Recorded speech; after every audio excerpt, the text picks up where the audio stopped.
For 3,000 years we've been telling the story wrong. The box never existed. The curious, foolish woman who doomed humanity. She was once worshipped as a goddess. The hope that remained as humanity's comfort. Ancient Greeks debated whether it was actually the cruelest curse of all. And the poet who wrote this famous myth? He had an agenda that would shape Western civilization's treatment of women for millennia. Tonight, you're about to discover that one of the world's most famous myths is actually a cover-up. Because before Pandora was blamed for unleashing evil into the world, she was Anesidora, the all-giving, an earth goddess who sent gifts up from the soil, who was honored with sacrifices, whose image appeared on sacred pottery, showing her rising from the ground with arms raised in blessing, not punishment. The ancient Greeks knew her. They worshipped her. And then, in the 8th century before the Common Era, a bitter poet named Hesiod rewrote her completely. What you're about to hear isn't just the story of Pandora. It's the story of how myths are weaponized, how goddesses become scapegoats, how a Renaissance scholar's mistranslation in 1508 turned a massive storage jar into a dainty box and made us all forget what the original container actually meant. It's about how the ancient Greeks couldn't even agree on whether hope was good or evil. And it's about a pattern of blame that starts with one mythological woman and echoes through every culture that inherited Greek mythology, including ours. Here's what really happened, and here's why it matters that we get the story right. Because the transformation of Pandora from goddess to scapegoat didn't just happen by accident. It was deliberate. It served a purpose. And that purpose, the pattern of blame it established, the narrative logic it created, still operates in our world today every time someone asks what a woman was wearing. Every time powerful people escape consequences by finding someone vulnerable to blame, every time suffering caused by the powerful gets attributed to the choices of the powerless. But we're getting ahead of ourselves. Let your breathing slow. Settle in. Dim the lights if you can. Because to understand how one myth could do so much damage, we need to start at the beginning, before Pandora, before women existed at all in Greek mythology, in a time called the Golden Age, when only men lived on Earth. And we need to understand why the gods decided that couldn't continue. Why Zeus became convinced that humanity needed to suffer, and why the punishment for Prometheus's gift of fire would take the form of the first woman. The jar awaits. The mistranslations pile up. Hope remains ambiguous. And by the end of tonight's journey, you'll never hear the phrase, "opening Pandora's box," the same way again. Before Pandora, the Golden Age and Prometheus. To understand Pandora's story, we must first understand what came before her. And here's where things get interesting, because Hesiod's account of the Golden Age reveals as much about his own biases as it does about ancient beliefs. According to Hesiod's telling in Works and Days, the first humans were male. Only male. Exclusively male. No women existed yet. These men lived in what the Greeks described as autophion, which translates roughly to self-sufficient or spontaneously nourished. They didn't farm. They didn't toil. The earth simply provided, abundantly and without demand. Grain grew without planting. Fruit ripened without cultivation. The men gathered what they needed and lived without anxiety, without awareness of mortality, without the burden of work. Now, whether this golden age actually reflects ancient belief or represents Hesiod's idealized vision of an all-male paradise is debatable. What's clear is that Hesiod uses this myth to explain why work became necessary, and crucially, to argue that women's arrival ended this era of ease. The narrative structure itself telegraphs his conclusion. Paradise existed when only men lived, therefore women must be the source of paradise's loss. They were, in essence, like the gods themselves, though lesser in power and divorced from divine immortality. They lived long lives free from disease and decay, and when they finally died, it was gently, like falling asleep after a pleasant day. Death held no terror because it brought no suffering, no decline, no awareness of ending. They simply ceased to exist, peacefully, without the existential dread that would later plague their descendants, who would know they were dying, who would watch themselves and their loved ones slowly fade, who would understand exactly what they were losing with every passing breath. But this idyllic existence had a problem, at least from the perspective of the gods, and particularly from the perspective of Zeus, the king of Olympus, the wielder of thunder, the final arbiter of cosmic order. These men had it too easy. They weren't working. They weren't striving. They weren't producing anything of value beyond their own comfortable existence. They enjoyed the fruits of the earth without labor, without sacrifice, without any acknowledgement that the gods deserved tribute for the abundance they enjoyed. More troubling still, from Zeus's viewpoint, was that these men were becoming complacent, soft, perhaps even beginning to forget that there was a hierarchy to respect, an order to maintain, a distance between mortal and divine that must never be crossed or even approached too casually. When life is easy, when everything comes without effort, humans stop being properly grateful. They stop being properly fearful. They start to act as if they deserve their comfortable existence rather than understanding it as a gift that could be withdrawn at any moment by capricious divine whim. Enter Prometheus, whose very name means forethought or thinking ahead, one of the Titans who had sided with Zeus during the Great War between the Titans and the Olympian gods. Prometheus was clever, creative, and possessed a dangerous sympathy for humanity that other immortals didn't share. Here's where the traditions diverge in fascinating ways. Hesiod never actually says Prometheus created humans, he simply exists as their benefactor. But later sources, particularly Apollodorus's library from the 1st or 2nd century CE, claim Prometheus molded the first humans from clay and water, creating forms that resembled the gods, but lacked their power. This later tradition, while not part of Hesiod's original account, explains why Prometheus felt such fierce devotion to humanity. You protect what you create. Prometheus loved humanity with a fierce, protective devotion that would prove to be his downfall. He watched the men living their simple lives and saw not complacent creatures who needed discipline, but vulnerable beings who needed protection from the often cruel and arbitrary decisions of the gods. When Zeus decided to test human devotion through sacrifice, to establish the ritual that would bind mortals to divine service, Prometheus saw an opportunity to help his beloved humans in a way that would, unfortunately for everyone involved, seriously anger the king of the gods. The scene was Mycone, where gods and humans gathered together, a rare moment of proximity between mortal and immortal. Prometheus orchestrated a sacrifice, slaughtering a great ox and dividing it into 2 portions. But this was no ordinary division. It was a trick, carefully calculated to reveal something about divine nature while protecting human interests. One portion contained all the good meat, the nourishing flesh that would sustain human life, wrapped deceptively in the ox's stomach and other unappetizing organs.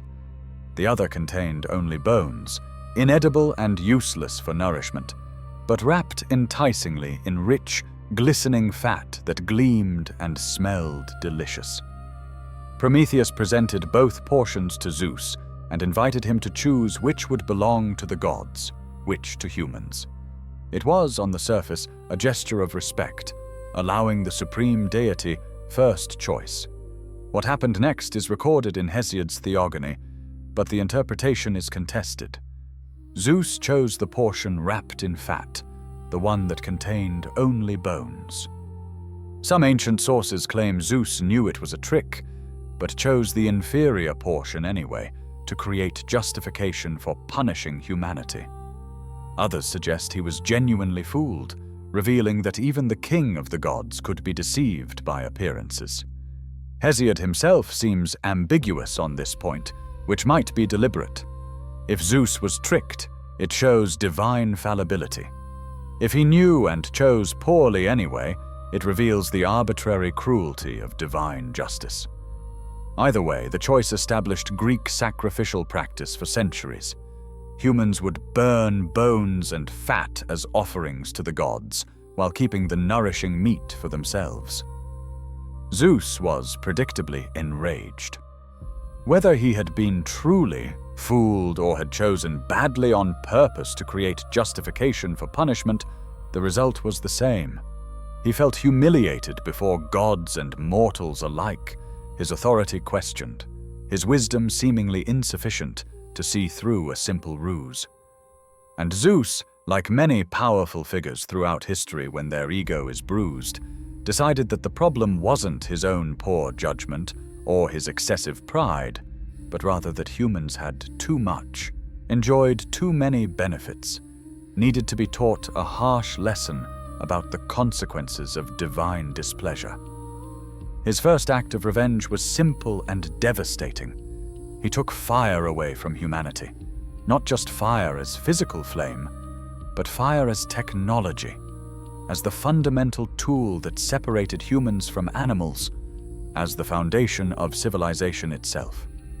Without fire, humans couldn't cook their meat, couldn't forge metal for tools and weapons, couldn't warm themselves in winter, couldn't gather in lighted spaces after dark, couldn't perform any of the countless tasks that fire makes possible and that define human culture. The withdrawal of fire was meant to reduce humans to a more primitive, more vulnerable state, to make them dependent on divine mercy, to teach them that everything they enjoyed, every comfort and convenience, existed only by Zeus's permission and could be revoked the moment he felt disrespected. It was a lesson in power dynamics. You are not entitled to comfort, to progress, to civilization itself. These are gifts that I bestow, and I can take them back whenever I choose. But Prometheus couldn't bear to see humanity suffering in cold and darkness, struggling to survive without the fundamental tool that had allowed them to begin developing culture and community. So he committed the act that would define his mythology forever, and earn him the most terrible punishment Zeus could devise. He stole fire back from the gods and returned it to humanity. The theft itself was an act of extraordinary daring. Prometheus climbed to Olympus, the dwelling place of the gods, approached the sacred hearth where divine fire burned eternally, and secreted away an ember inside a hollow fennel stalk, a plant whose pithy core would carry the flame without burning on the outside, providing cover for his theft. He descended from the mountain with the stolen fire concealed within the stalk, returned to the mortal realm, and restored to humanity the gift that Zeus had revoked. The symbolism was profound and deliberate. Fire represented not just heat and light, but knowledge, technology, the ability to transform raw materials into useful objects, to cook food and make it more nourishing and safer to consume, to drive away predators and illuminate the darkness. By stealing fire, Prometheus gave humanity agency, independence, the capacity to shape their world rather than simply accepting whatever the gods decided to give or withhold. He gave humans power, and power is precisely what Zeus wanted to keep exclusively in divine hands. When Zeus discovered the theft, when he saw smoke rising once more from human hearths and forges, when he realized that Prometheus had defied his explicit will and restored what he had deliberately taken away, his rage was absolute. This wasn't just disobedience. This was rebellion. This was a titan, one of the old gods who was supposed to be grateful for Zeus's mercy in not casting him into Tartarus with the others, choosing humanity over Olympus, mortal welfare over divine authority. The punishment Zeus devised for Prometheus was designed to be eternal, to serve as a permanent reminder to any god or titan who might consider prioritizing human welfare over divine will. He had Prometheus chained to a rock in the Caucasus Mountains, at the edge of the known world, in a place of isolation and exposure where no one would hear his cries or come to his aid. And there, every day for thousands of years, an eagle would descend to feed on Prometheus's liver, tearing into his immortal flesh, consuming the organ that the Greeks associated with emotion and vitality. Each night, because Prometheus was immortal, his liver would regenerate. Each morning, the eagle would return. The pain never ended. The punishment never diminished. It was meant to last forever, to demonstrate that even a titan, even a being of immense power and ancient lineage, could be broken and tormented if he dared to place human interests above divine decree. But even this horrific torture wasn't enough to satisfy Zeus's need for revenge. Prometheus had been punished, yes, but humanity still had fire. Humans still possessed the tool that gave them independence, that allowed them to develop technology and culture that made them less completely dependent on divine whim. And humans, from Zeus's perspective, still didn't really understand what their benefactor's gift had cost them, what price they would pay for enjoying the comfort and progress that fire made possible. So Zeus decided to create a punishment that would last not for one lifetime, but for all of human history. A punishment that would afflict not just the men who had benefited from Prometheus's gift, but every generation that followed. A punishment that would make humans wish they had never received fire at all, that would fill their lives with labor and sorrow and pain, that would ensure they never again enjoyed the ease and abundance of that first golden age. And this punishment, this eternal curse upon humanity, would take the form of a gift. It would arrive beautifully wrapped, impossible to refuse, irresistible in its appeal. It would come with all the appearances of divine favor while concealing a trap from which there would be no escape. And it would be, according to Hesiod and the tradition he established, the first woman. The creation, forging the first woman. The creation of Pandora was a collaborative effort among the Olympian gods, each contributing their particular gift or skill to fashion what Zeus called a beautiful evil, a lovely plague, a punishment so perfectly disguised as a blessing that humanity would accept it eagerly, unwittingly embracing their own doom. It began, as so many things in Greek mythology begin, with Hephaestus, the god of fire and forges, the divine craftsman whose skill could transform raw materials into objects of extraordinary beauty and function. Zeus summoned Hephaestus to Olympus and gave him a task that was simultaneously creative and cruel: fashion from earth and water the likeness of a modest maiden, create a creature that would resemble the immortal goddesses in beauty, but would be mortal, vulnerable, and designed from the very beginning to bring suffering to the world. The irony was deliberate and bitter. The god of fire, the divine smith whose domain Prometheus had violated to steal the flame, would now help create the punishment for that theft, would participate in the revenge that would make humanity regret ever receiving the gift of technology and civilization. Hephaestus molded the clay with the same skill he brought to forging armor for Achilles or creating the magnificent shield of Heracles. He shaped limbs that moved with grace, formed features that would make mortals and gods alike pause in wonder, created a form that was simultaneously like the goddesses in its beauty and fundamentally different in its nature and purpose. This was no divine being born from the cosmic forces that shaped reality.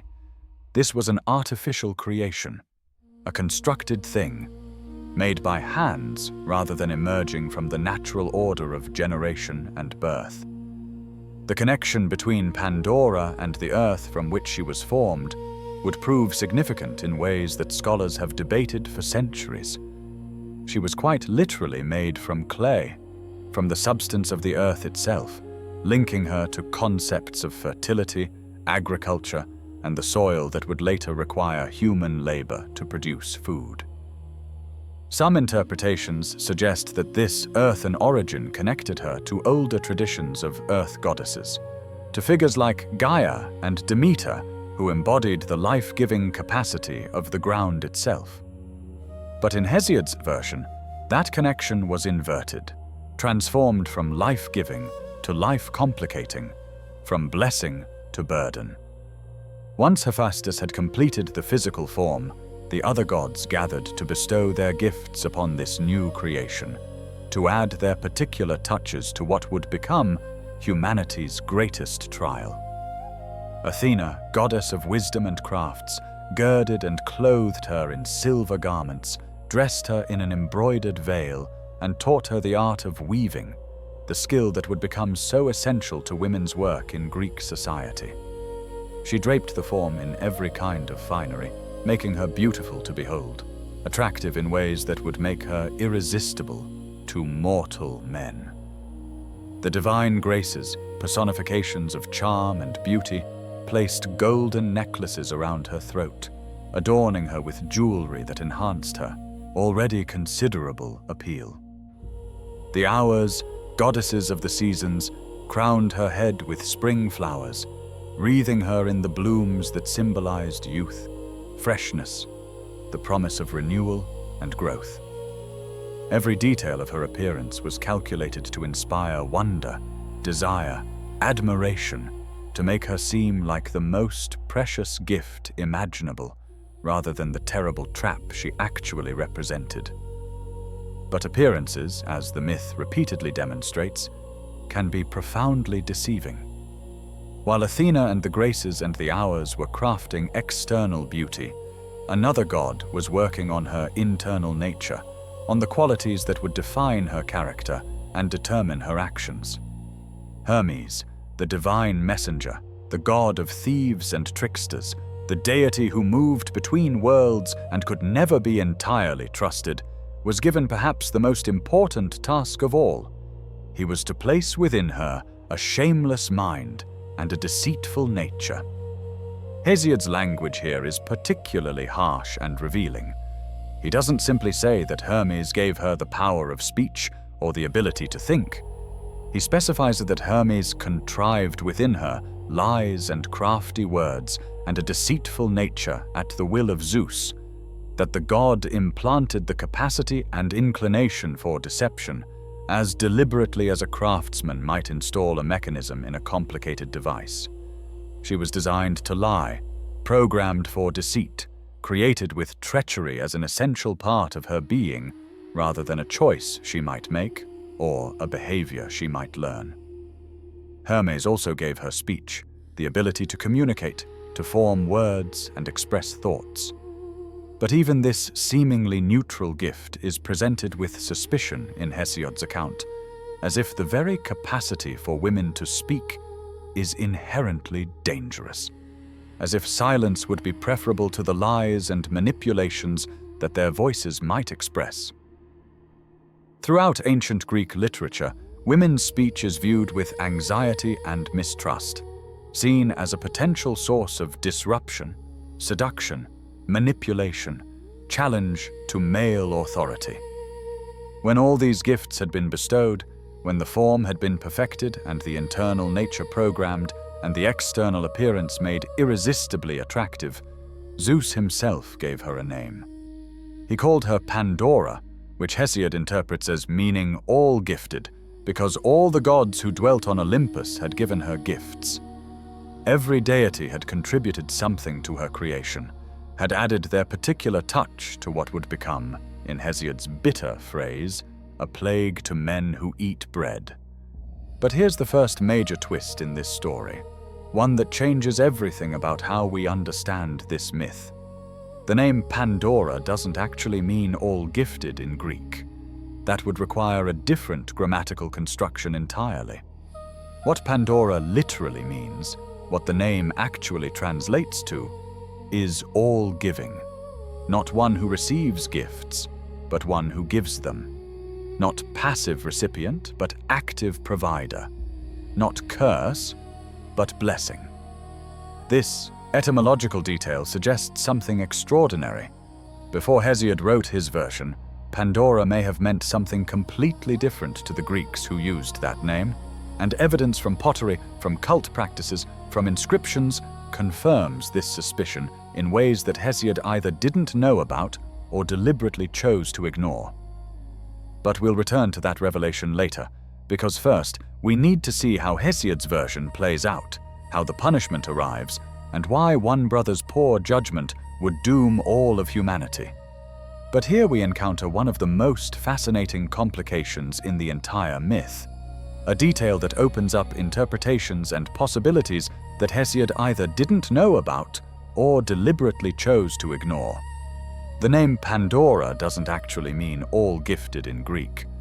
That would require a different grammatical construction. What Pandora actually means, what the name literally translates to, is all-giving. Not one who receives gifts, but one who gives them. Not passive recipient, but active provider. Not curse, but blessing. This etymological detail has led many classical scholars to argue that Pandora predates Hesiod, that she existed in earlier religious traditions as an earth goddess, a figure like Gaia or Demeter who represented the fertility of the land, who gave forth the fruits and grains that sustained human life. There's even evidence for this in ancient Greek art, particularly on pottery from the 5th century before the Common Era, where a figure labeled Anesidora, another name meaning she who sends up gifts from the earth, emerges from the ground in a gesture of epiphany, rising up to meet Prometheus with her arms raised in blessing rather than descending as a punishment. The goddess Pandora, or Anesidora, would have been worshipped as a benevolent force associated with agricultural abundance, with the earth's capacity to nourish humanity, with the seasonal cycles of growth and harvest. Inscriptions and references suggest there were cults dedicated to her, that people offered sacrifices and prayers to Pandora as an earth goddess, that she represented something fundamentally positive in the spiritual and material life of ancient communities. But Hesiod, writing in the 8th century before the Common Era, transformed her completely.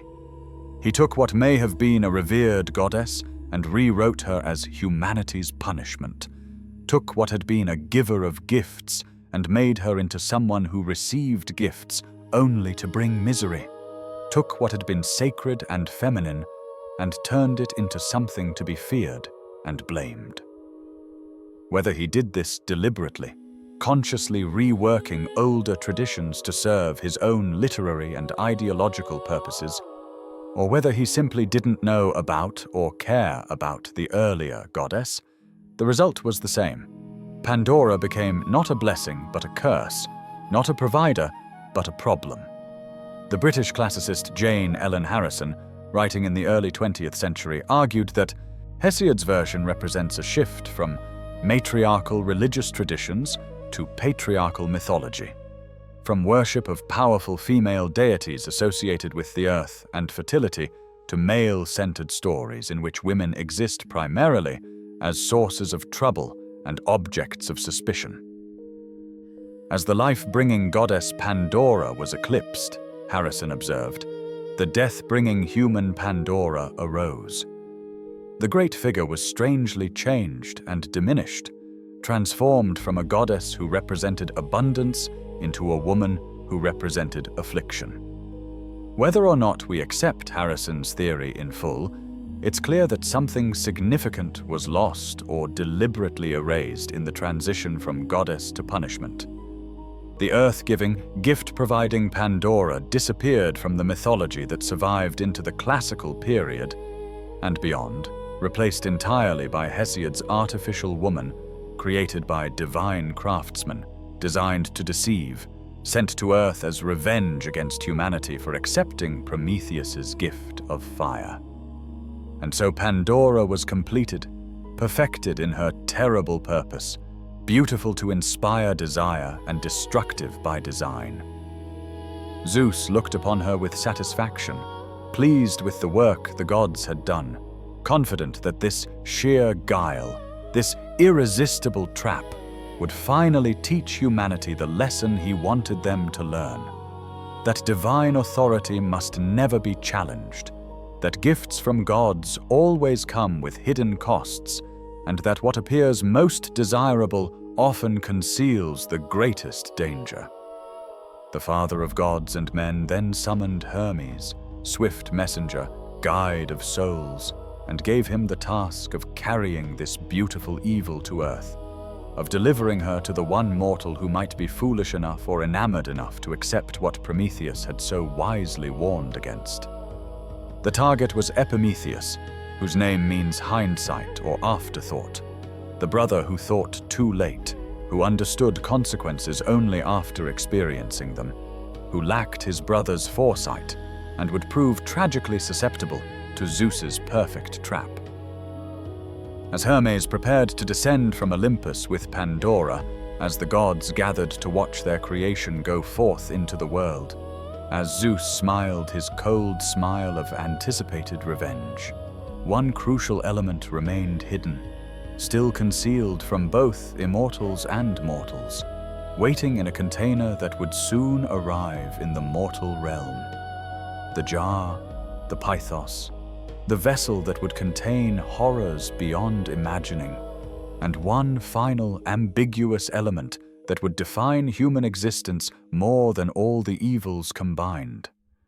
But that part of the story would come later, after Prometheus had made his fatal choice, after the warning had been ignored, after the beautiful gift had been welcomed into humanity's home. For now, Pandora descended from Olympus, carried by Hermes, clothed in divine finery, bearing gifts and curses in equal measure, beautiful and terrible, the answer to a question humanity never asked.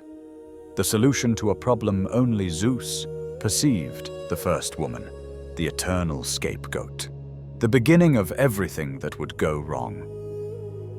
Prometheus and the warning ignored. Prometheus knew his brother well, perhaps too well. He understood Prometheus's nature with the clarity that comes from countless interactions, from watching patterns repeat, from recognizing that some people, no matter how much you love them, will always choose immediate pleasure over long-term wisdom, will always trust their own judgment, even when warned by someone whose judgment has proven more reliable, will always believe that this time will be different, that the rules that apply to everyone else don't somehow apply to them. Prometheus means hindsight, afterthought, the wisdom that arrives too late to prevent disaster. Where Prometheus could think ahead, anticipate consequences, plan for outcomes before actions occurred, Prometheus lived in the perpetual present, responding to situations as they arose without considering what might follow, learning from experience only after that experience had taught its painful lessons.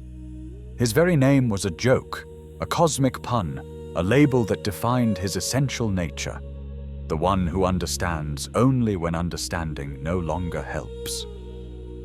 Before descending to his eternal punishment on that rock in the Caucasus, before the eagle began its daily feast on his liver, Prometheus had pulled his brother aside and delivered a warning that was both specific and urgent. The language Hesiod records is direct and unambiguous. Never accept a gift from Olympian Zeus. Send it back. Refuse whatever he offers. Because if you accept it, if you welcome it into your home and your life, you will bring suffering not just upon yourself, but upon all humanity. The price will be catastrophic and permanent.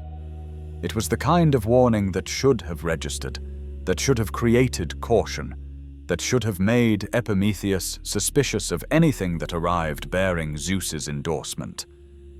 Prometheus wasn't given to dramatic exaggeration.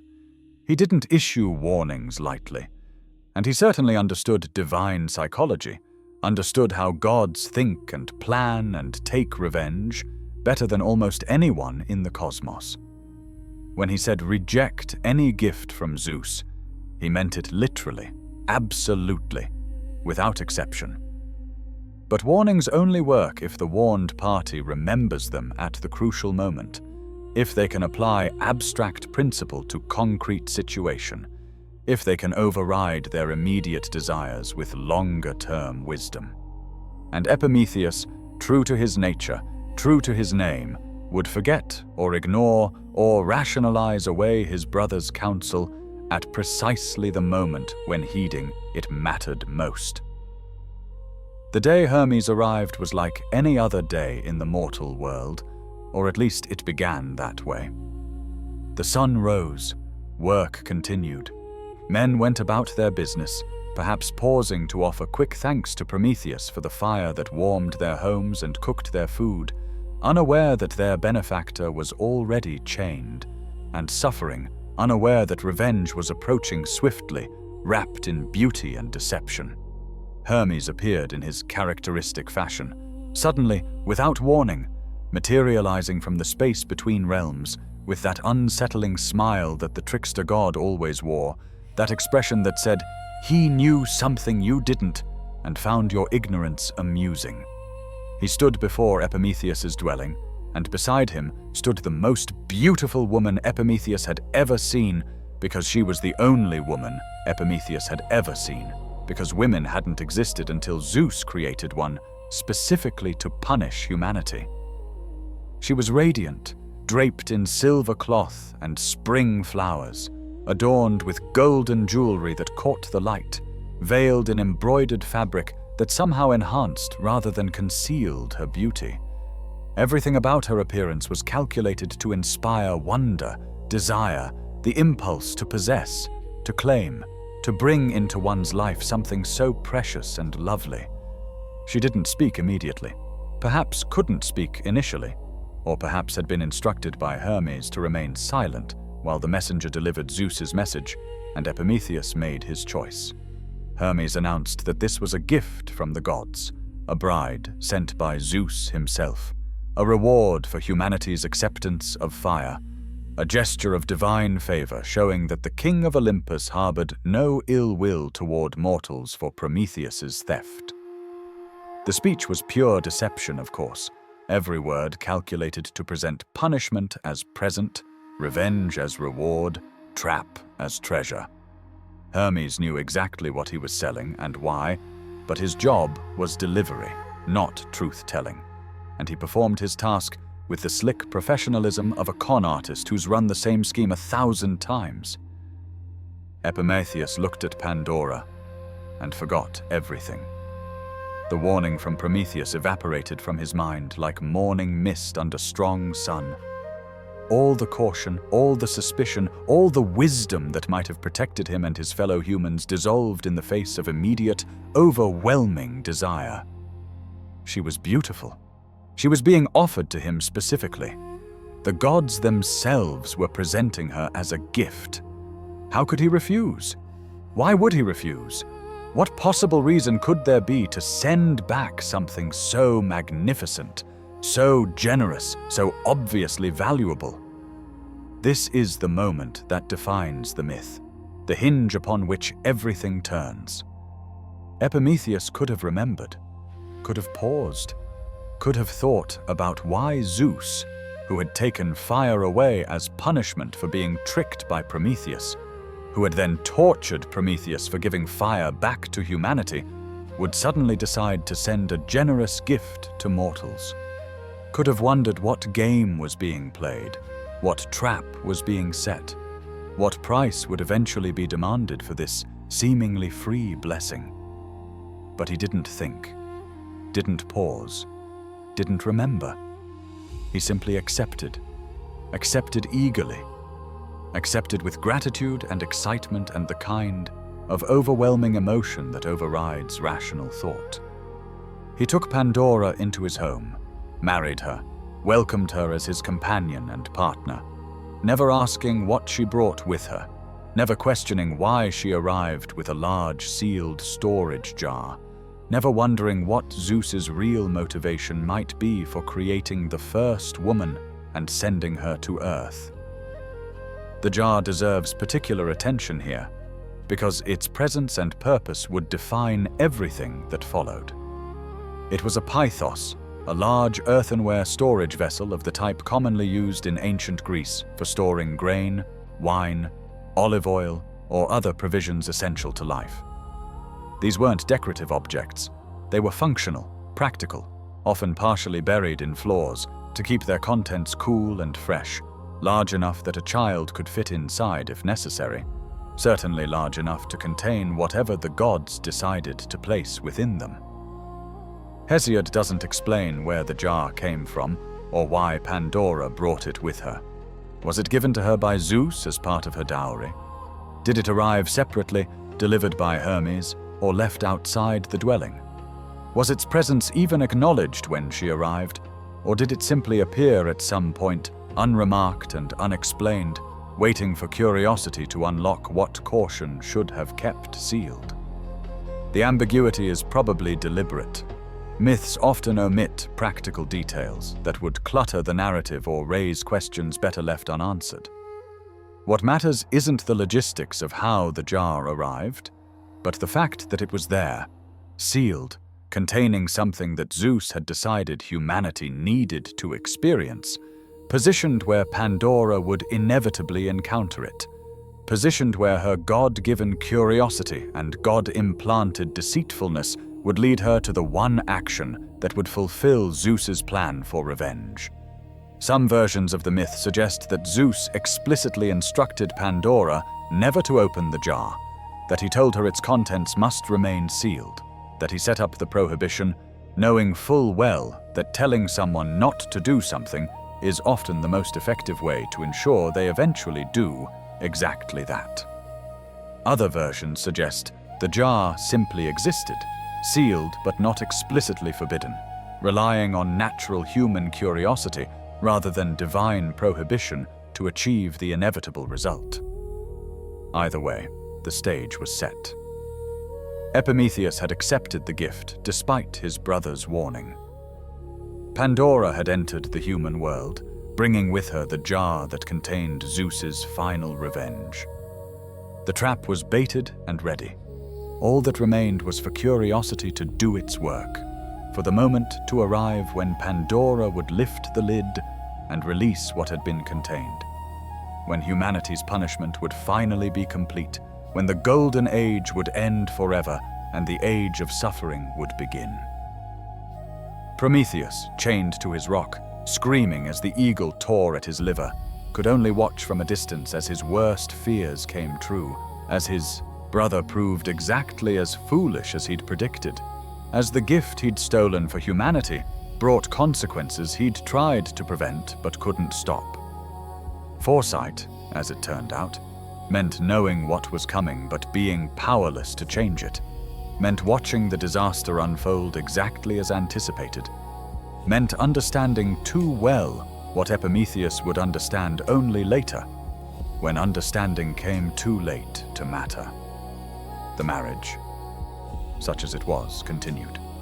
Prometheus and Pandora lived together in the home that had once housed only men, a domestic arrangement unprecedented in human experience, because experience had never included women before. What their relationship was like, whether they were happy or troubled or somewhere in between, Hesiod doesn't tell us. He's not interested in their emotional connection or daily life together. He's interested only in the moment that's coming, the action that will define everything, the opening that will change the human condition forever. And so they lived, mortal man and artificial woman, in a home that contained a sealed jar, waiting for the inevitable moment when the seal would be broken, and Zeus's revenge would finally be complete. The opening, curiosity and catastrophe. How long did the jar sit there, sealed and waiting? Days? Weeks? Months? Hesiod doesn't tell us, and the silence allows imagination to fill the gap, to picture Pandora moving through her new home, her new life, her new existence as the only woman in a world of men, aware of the jar, always present, always sealed, always containing something unknown. Did she ask Prometheus what was inside? Did he know? Did anyone tell her not to open it, or did they simply assume the seal would be respected, that curiosity could be controlled, that a container holding unknown contents could sit forever undisturbed in someone's home? These questions matter because they determine how we understand what happened next. Whether we see Pandora's action as defiance of explicit prohibition or simply as natural curiosity about something no one had bothered to explain.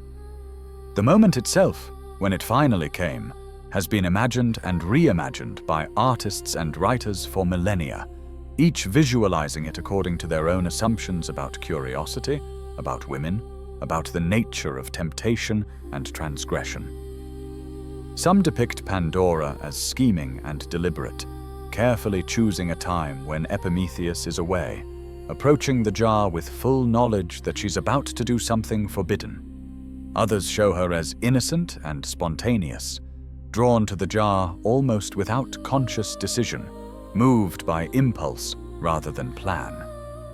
But perhaps the most interesting way to understand the moment is to recognize that curiosity itself isn't good or evil, innocent or guilty. It's simply human. When something is sealed, hidden, kept from view, the natural human response is to wonder what's inside, to want to know, to feel the pull of mystery demanding resolution. Curiosity is how humans learn, how we discover, how we understand the world. It's also, according to myths like Pandora's or the story of Eve in the Garden of Eden, how we get ourselves into catastrophic trouble. Imagine Pandora standing before the jar, hands resting on the cool clay, feeling the weight of the lid, the seal that could so easily be broken. Perhaps she rationalized. The jar was brought into her home, so surely she has the right to know what's in her own possession. Perhaps she convinced herself there was no actual prohibition, no explicit command not to open it, just an assumption that might be wrong. Perhaps she simply stopped thinking and acted, the way people do when desire or curiosity or impulse overcomes restraint. Her fingers found the edge of the lid. The seal broke with a crack that might have been loud or might have been soft, but that echoed through mythology with deafening permanence. The lid lifted, and what happened next determined the course of human existence for every generation that would follow. The contents escaped, not gradually, not tentatively, but explosively, violently, with the pent-up force of things that had been confined and now rushed toward freedom.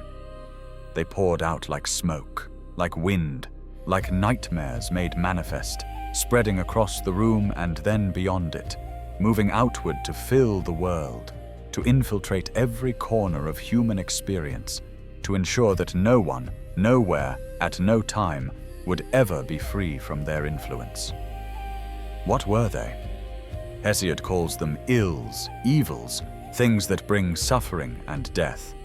He doesn't provide a comprehensive list, perhaps because the horror is more effective when left partly to imagination, when readers must fill in the blanks with their own fears about what makes life difficult and painful. But later writers and commentators would elaborate, would try to specify exactly what escaped from Pandora's jar, creating catalogues of misery that varied in detail, but agreed on the essential concept. Everything that makes human existence hard, everything that causes suffering, everything that we wish didn't exist but can't escape. Disease emerged. All the illnesses that attack human bodies and minds, that cause pain and decline and early death. Where humans had once lived long, healthy lives free from sickness, now they would know fever and infection, chronic conditions and sudden afflictions, the slow deterioration of age, and the swift catastrophe of plague. Their bodies, once reliable and strong, would become sources of suffering, vulnerable to countless problems that could emerge without warning and without cure. Toil followed, the curse of hard labor, the necessity of working for survival rather than simply gathering what the earth provided freely. Agriculture would become back-breaking work, requiring endless effort just to produce enough food to survive. The soil that had once given forth abundantly would now yield crops only to those who plowed and planted and watered and harvested, who fought against weeds and pests and weather, who labored from dawn to dusk and still might watch their fields fail, their effort wasted, their families hungry. Age came next, the cruel progression from youth to decline, the loss of strength and vitality, the awareness of mortality approaching, the transformation from capable to feeble, from active to dependent, from living to dying. Where death had once been gentle and unnoticed, now it would be preceded by years or decades of decline, a long, slow process of loss that would make humans acutely aware of everything they were losing. Pain escaped, physical and emotional, the capacity to suffer that would define so much of human experience. Not just the pain of injury or illness, but the deeper pain of loss, of grief, of watching loved ones die, of experiencing betrayal, of living with regret and shame and guilt, and all the emotional torments that consciousness makes possible. Envy and jealousy flew out, the corrosive emotions that poison relationships and communities, that make people resent others' happiness and success, that turn potential allies into competitors and rivals. Where humans might have lived in harmony, supporting each other, sharing resources and joy, now they would be divided by resentment, separated by suspicion, isolated by the conviction that others' gains necessarily meant their own losses. Greed emerged, the insatiable desire for more, the inability to be satisfied with sufficiency, the drive to accumulate beyond need or reason, to hoard resources that others might require, to value possession over generosity, wealth over relationship, having over being. Greed would drive humans to exploitation, to domination, to the creation of hierarchies that benefited few at the expense of many. War spilled out, organized violence between communities and nations, the channeling of human aggression into systematic slaughter, the transformation of disputes into mass death, the creation of specialized classes whose job was killing other humans, the development of technologies specifically designed to cause maximum destruction. War would become a constant of human history, consuming resources and lives, creating cycles of revenge and trauma that would echo across generations. Deceit escaped, the capacity and willingness to lie, to mislead, to manipulate through false information, to gain advantage by subverting others' ability to know truth. Where trust might have been possible, deceit would make it dangerous. Where cooperation might have flourished, lies would poison attempts at working together.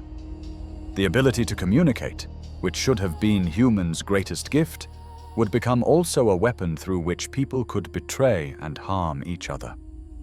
All these evils and countless others, every form of suffering and difficulty, every source of pain and problem, poured from the jar in a flood that would never be reversed, that would never be called back, that would permanently and irreversibly transform human existence from the easy abundance of the Golden Age to the harsh reality of life as we know it, life as humans would live it for all the generations to come. Pandora, realizing what was happening, panicked. She grabbed the lid and slammed it back down, trying to contain what had been released, trying to undo what she'd done, trying to prevent any more evils from escaping into the world. But she was too slow, far too slow. Everything had already emerged except for one thing, one final element that remained trapped beneath the lid, sealed back into the jar, prevented from escaping along with all the others. That one thing, that single element that Pandora managed to trap again before it could escape, was Elpis. Hope. And its presence there, in the jar with all the evils, has puzzled and intrigued interpreters for thousands of years, because nobody can quite agree on what it means, whether hope trapped in the jar is a blessing or a curse, whether Pandora's action in closing the lid saved humanity or condemned them to something worse than if every evil, including hope, had escaped together. But we'll return to that question, to the mystery of hope, and what its containment means. For now, we must face the immediate consequence of Pandora's action. The world was changed forever. Humanity's punishment was complete. The men who had lived in ease and abundance now found themselves surrounded by misery and difficulty, their lives transformed from divine comfort to mortal struggle, their future determined by one woman's curiosity and one god's revenge.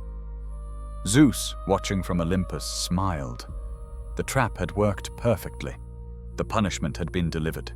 And best of all, humans would blame Pandora, the woman, the curious female who couldn't control herself, rather than Zeus, the god who had designed the entire scenario, who had created her specifically to open the jar, who had implanted curiosity in her nature, and ensured that circumstances would lead inevitably to this outcome. The age of suffering had begun, and it would never end.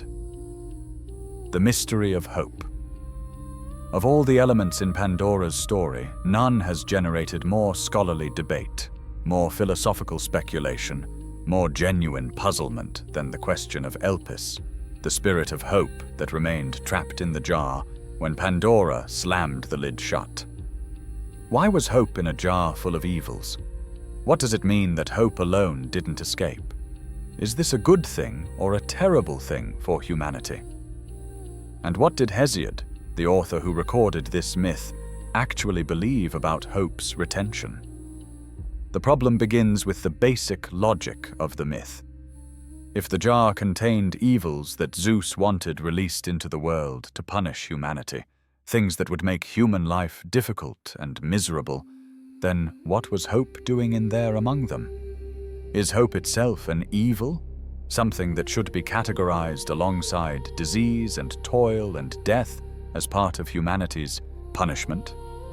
Or did the jar contain both curses and blessings? And the tragedy is that only the curses escaped while the blessings, represented by hope, remained locked away. Ancient Greek doesn't make this question any easier to answer. The word Elpis, which we translate as hope, has a broader and more ambiguous range of meanings than our English word captures. It can mean expectation, either positive or negative.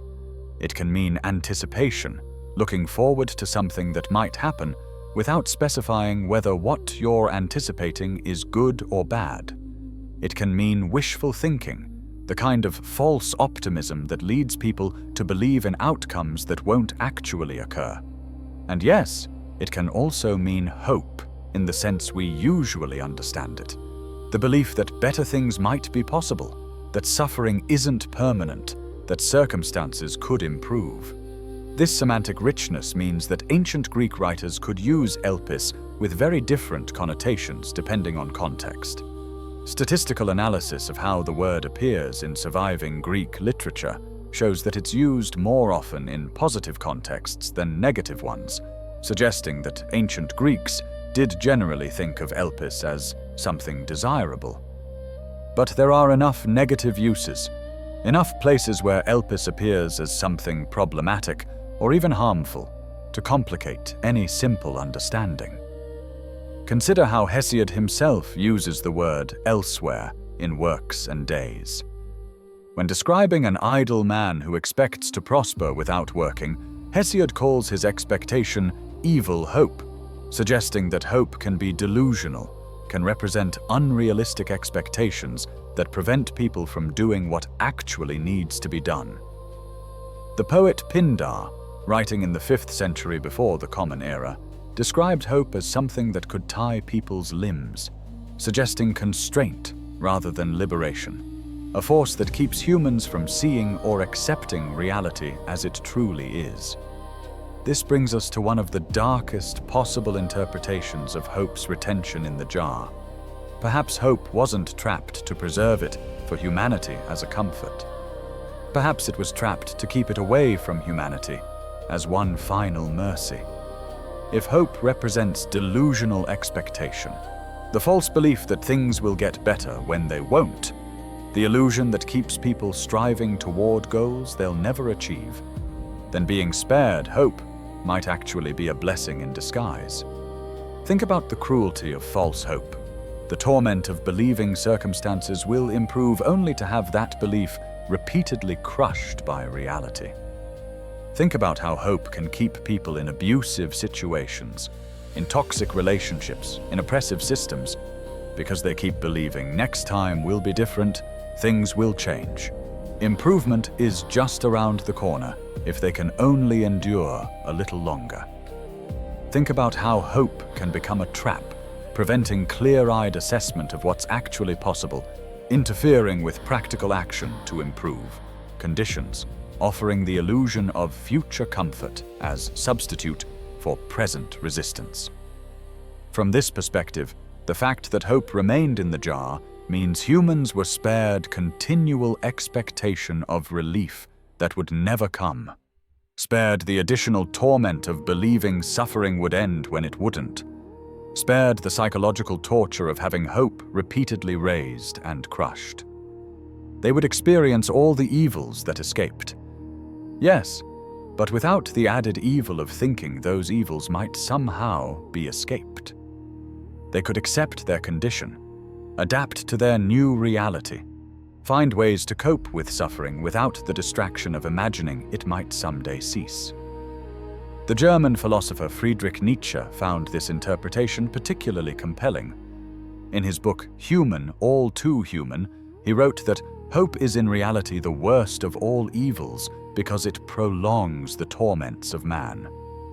By encouraging us to believe suffering will end, hope keeps us from accepting our condition, from finding peace in the present, from developing realistic responses to actual circumstances. It's the cruelest part of Zeus's punishment, according to this reading, because it adds psychological torment to physical and material suffering. But there's another, more optimistic way to understand hope's retention, one that sees the jar not as a prison, but as a storehouse, not as something that keeps hope away from humanity, but as something that preserves it for human benefit. The logic goes like this.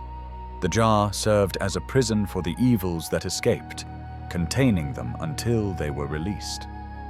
But once released, those evils plagued humanity from outside the jar, afflicting the world at large.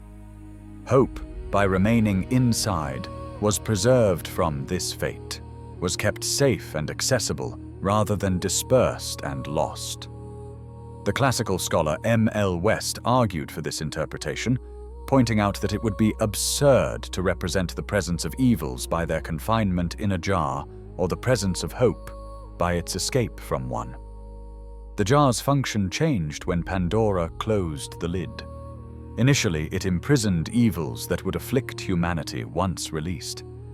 After the lid closed again, it became a dwelling place for hope, a residence where this singular blessing could be found when needed, protected rather than scattered. From this perspective, hope remaining in the jar is profoundly comforting. Yes, the evils escaped and now afflict all of humanity. But hope didn't escape, which means it wasn't lost, wasn't dispersed so thinly that humans can't find it, wasn't made inaccessible by being released into the general atmosphere of existence. Instead, it remained concentrated, preserved, available to humans who know where to look for it, a single reliable blessing in a world otherwise dominated by the curses Zeus released.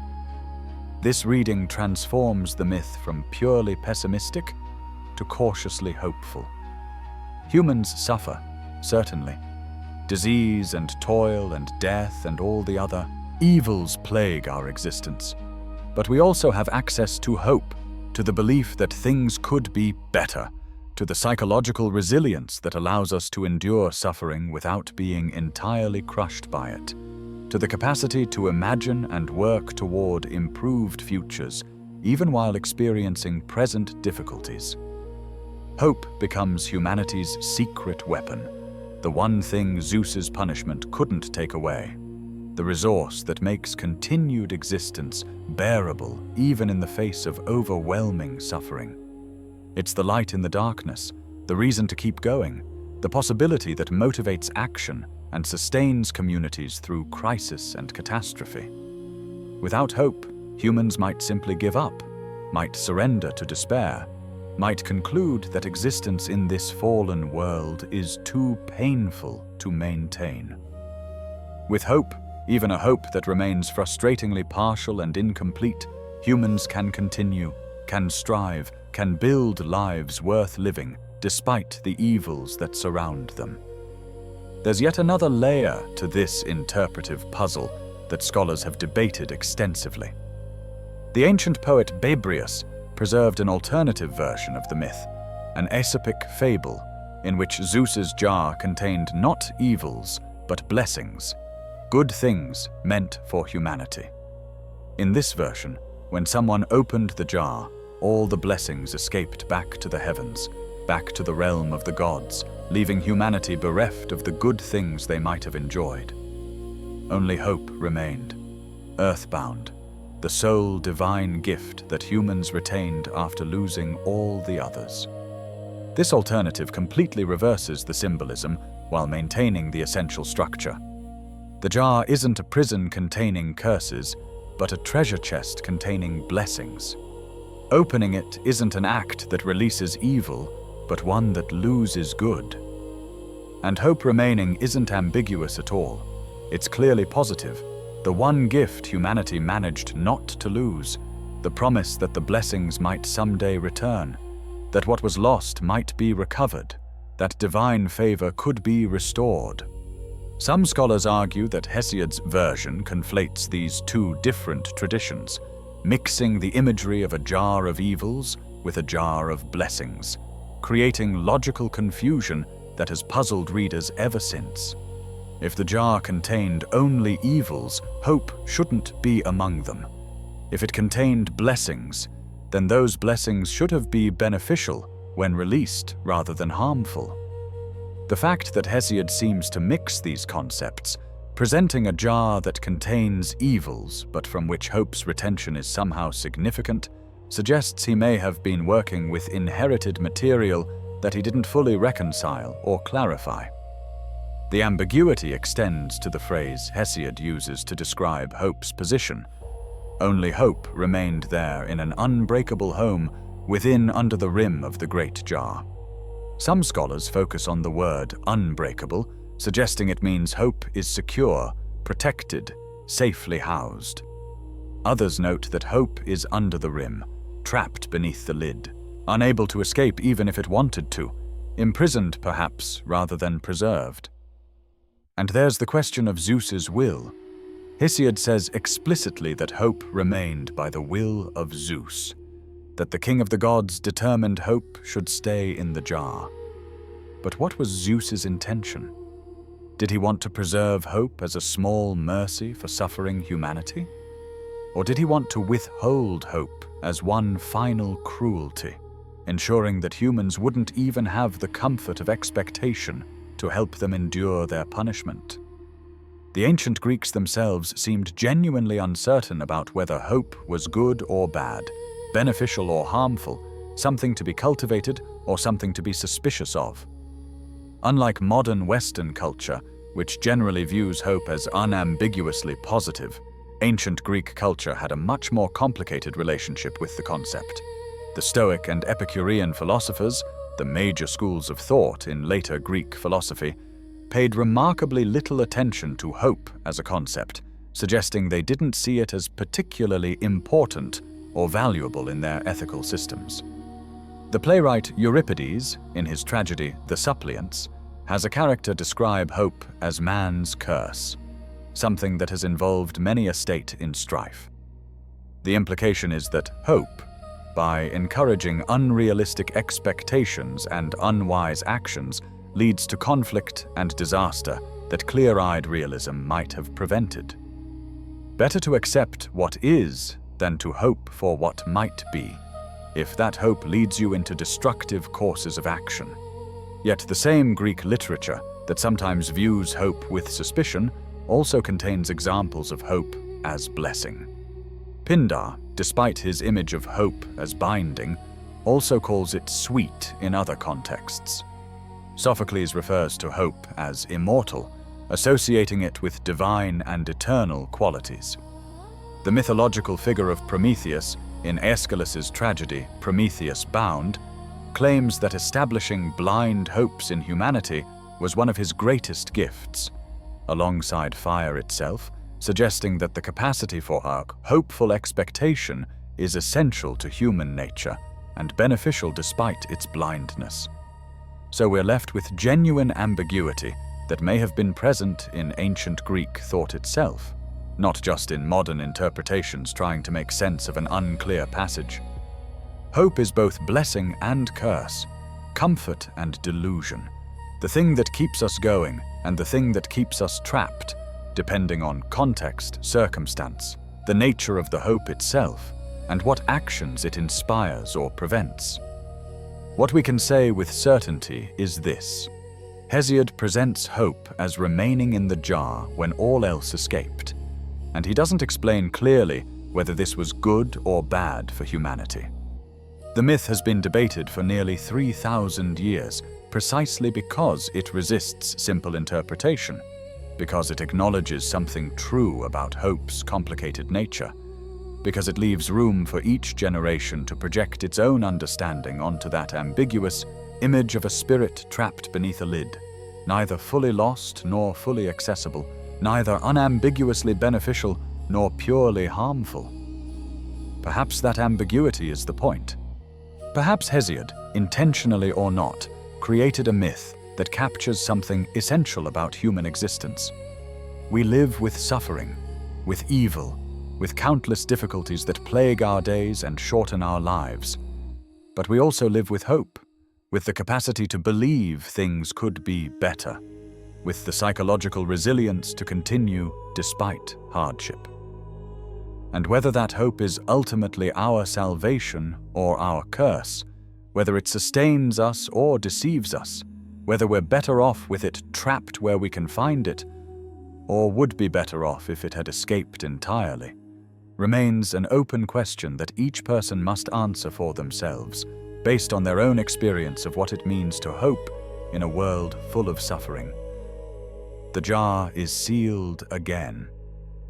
Hope remains inside, and humanity continues, struggling with evils we can't eliminate, and nursing hopes we're not entirely sure we should trust, living in the space between despair and delusion, between acceptance and expectation, between the world as it is and the world as we believe it might someday become.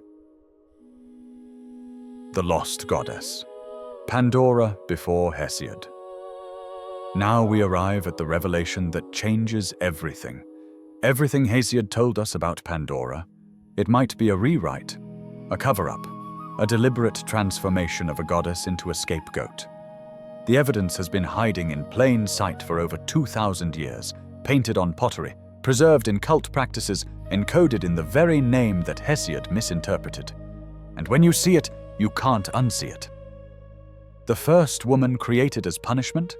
She was originally a goddess who created life. The bringer of evil? She was honored as a bringer of gifts from the earth. The clay automaton fashioned by gods? She rose from the ground itself as a divine force of nature. This isn't speculation. This is documented. And it suggests that one of Western civilization's foundational myths about women was built on the erasure of something far older and far more powerful. Her name provides the first clue. As we discussed earlier, Pandora doesn't actually mean all gifted in Greek. Hesiod interprets it that way, explaining that she received gifts from all the gods, but the grammatical construction of the name doesn't support that reading. What Pandora actually, literally means is all-giving, not all-gifted. The name describes someone who gives, who provides, who offers forth, not someone who receives. It's an active name, a descriptive name, a name that suggests generosity and abundance rather than passive reception. This might seem like a minor linguistic quibble, the kind of detail that only matters to specialists in ancient Greek grammar. But names in Greek mythology are rarely accidental. They carry meaning, reveal character, connect figures to their essential nature and function. A goddess named all-giving would naturally be associated with provision, with fertility, with the earth's capacity to bring forth what humans need for survival. She would be, in essence, an earth goddess, a figure like Gaia herself, associated with abundance and agricultural prosperity. And there's more than just the name. Greek pottery from the 5th century before the Common Era, predating our earliest manuscripts of Hesiod's works by centuries, depicts a scene that doesn't match Hesiod's narrative at all. On a red figure amphora now housed in the Ashmolean Museum in Oxford, a female figure rises from the earth itself, emerging from the ground with her arms raised in what scholars call the Epiphany gesture, the pose of divine revelation and blessing.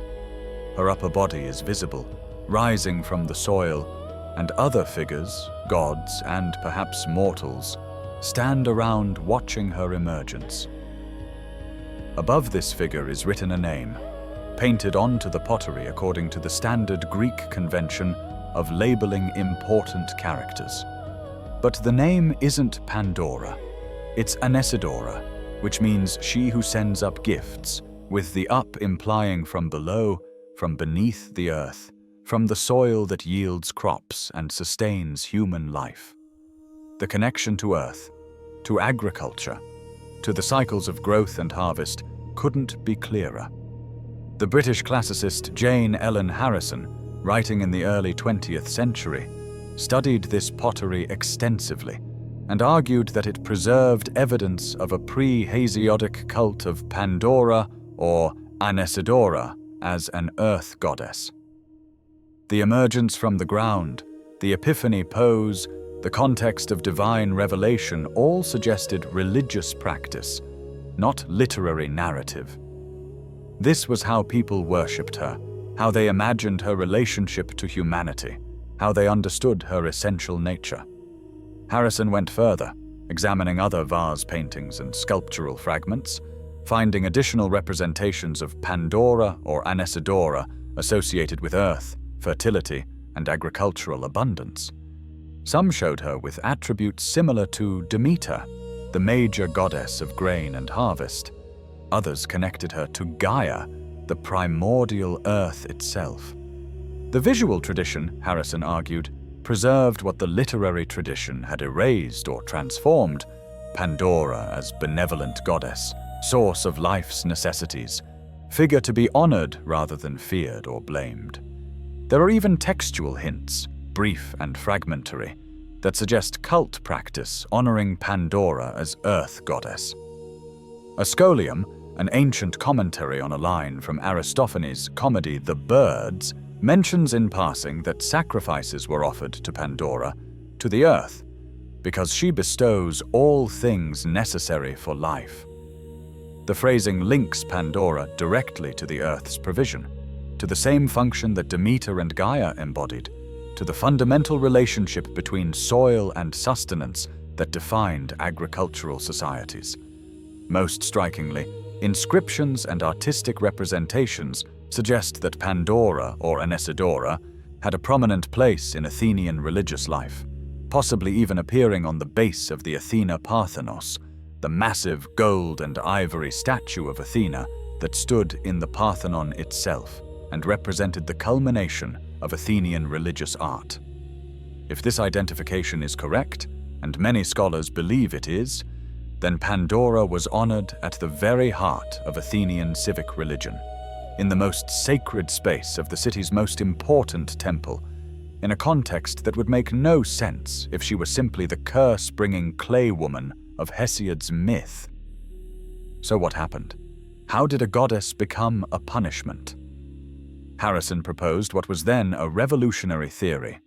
The transformation represented a shift from earlier religious traditions, possibly featuring more prominent female deities, to the patriarchal mythology that dominated classical Greek culture. In her 1903 book, Prolegomena, to the Study of Greek Religion, she wrote that in Hesiod's patriarchal mythology, Pandora's great figure was strangely changed and diminished. She was no longer earthborn, but the creature, the handiwork of Olympian Zeus. Now, we should be clear, Harrison was working within early 20th century theories about universal matriarchy that most scholars today consider overstated or incorrect. The idea that all societies passed through a matriarchal stage has been largely discredited. But Harrison's specific observations about Pandora don't require accepting universal matriarchy.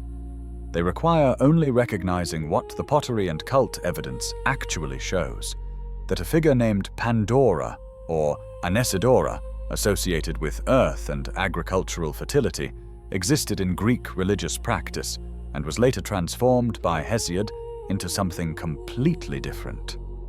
In her book Prolegomena to the Study of Greek Religion, published in 1903, Harrison wrote that in the patriarchal mythology of Hesiod, Pandora's great figure is strangely changed and diminished.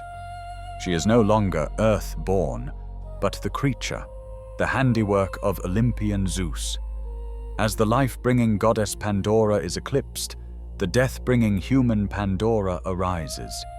What had been sacred became profane. What had been honored became blamed. What had been divine became mortal and manufactured. We need to be careful not to overstate this case. Harrison was writing in an era when theories about universal matriarchal prehistory were fashionable in academic circles, when many scholars believed that all ancient societies had passed through a stage of goddess worship and female social dominance before transitioning to male-dominated structures and male-centered mythologies. Most of that theoretical framework has been discredited or heavily modified by subsequent research. But the specific evidence for Pandora as Earth goddess doesn't depend on accepting universal matriarchy as historical fact. It depends only on recognizing that Greek religion changed over time, that different regions had different traditions, that some deities rose in importance while others declined, and that mythology served ideological purposes, reflecting and reinforcing the social structures and power relationships of the cultures that told the myths. Hesiod, writing in the 8th century before the Common Era in a relatively isolated rural community in Boeotia, had particular reasons to tell stories that emphasized male authority, female danger, and the necessity of work and discipline. His Works and Days, the poem in which the most detailed version of Pandora's story appears, is explicitly didactic, aimed at teaching his brother Perseus moral lessons about labor and justice. In that context, a story about how women brought toil and suffering into the world serves a clear ideological function. It justifies the subordination of women, explains why life is hard, and provides divine sanction for the social order Hesiod believed was correct.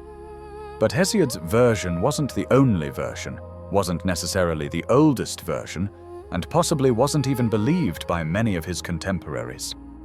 The continued appearance of Pandora or Anesidora in 5th century religious art, centuries after Hesiod wrote, suggests that alternative understandings persisted, that people who knew Hesiod's literary myth still honored a goddess who bore the same name but had very different significance.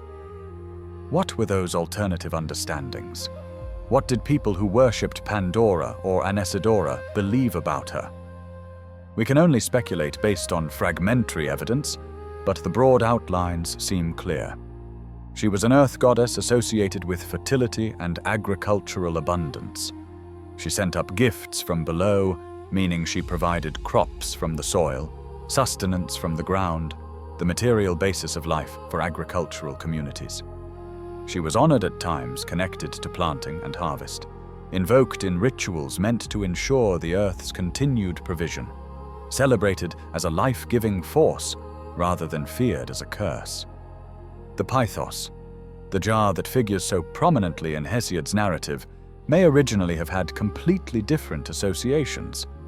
Large storage jars were indeed used for grain, wine, and oil, the essential products of Mediterranean agriculture. They were also, significantly, used in burial practices, serving as containers for human bodies, connecting them symbolically to the earth and to cycles of death and rebirth. During the Anthesteria, an important Athenian festival, jars were ritually opened to release the souls of the dead for the duration of the celebration, then sealed again when the festival ended. This connection between jars, agriculture, earth, death, and renewal suggests a rich symbolic complex that Hesiod may have borrowed from older traditions while completely transforming its meaning. A jar that originally symbolized the earth's provision, that represented the storage of life-giving grain, that connected the living to their dead ancestors through ritual and symbol, became in Hesiod's hands a prison for evils, a curse rather than a blessing, a source of suffering rather than sustenance. The transformation of Pandora from goddess to punishment parallels other mythological shifts that occurred as Greek culture evolved. Older, often female-associated deities were displaced or subordinated by newer, male-centered Olympian religion. Earth goddesses like Gaia, once central to worship, became less prominent as sky gods like Zeus rose to dominance. Traditions that emphasized female power and fertility were reinterpreted or suppressed as social structures became increasingly patriarchal and women's status declined from whatever it had been in earlier periods. We see similar patterns in other cultures and mythologies. Powerful goddesses become demons or villains. Female figures associated with wisdom or strength are rewritten as dangerous or destructive. Stories that celebrated female agency are transformed into cautionary tales about the dangers of women acting independently. The pattern is so consistent across cultures and time periods that it suggests something systematic rather than accidental, a deliberate cultural process of diminishing female power and authority through mythological reinterpretation. In Pandora's case, the transformation was particularly thorough. Not only was she changed from goddess to mortal, from blessing to curse, from giver to receiver, but her story became one of the foundational myths of Western misogyny, endlessly retold to justify female subordination and to explain male authority as natural, necessary, and divinely sanctioned. The woman who may have once been honored as source of life became the woman who brought death. The goddess who gave all was replaced by the curse who received gifts only to unleash evil.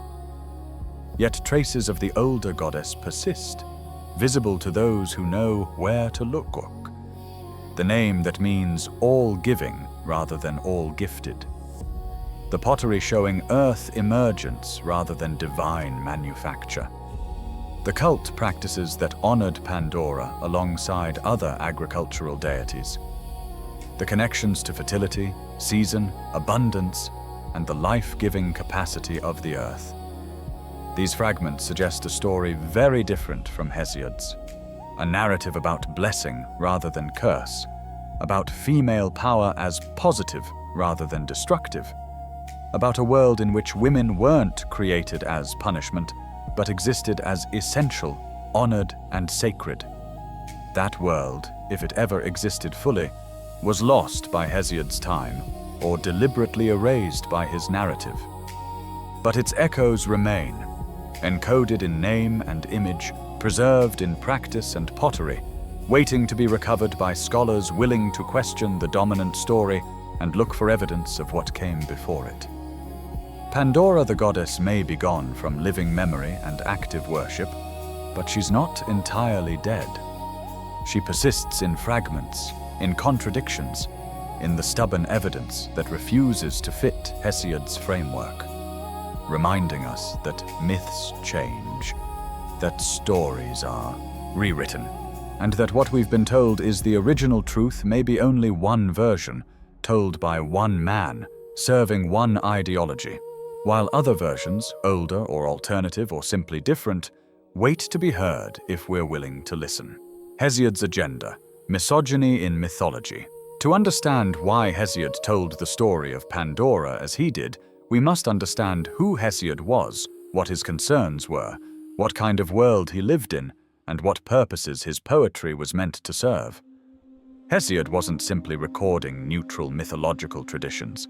He was making arguments, teaching lessons, advancing particular views about society, morality, gender relations, and the cosmic order that governed human existence.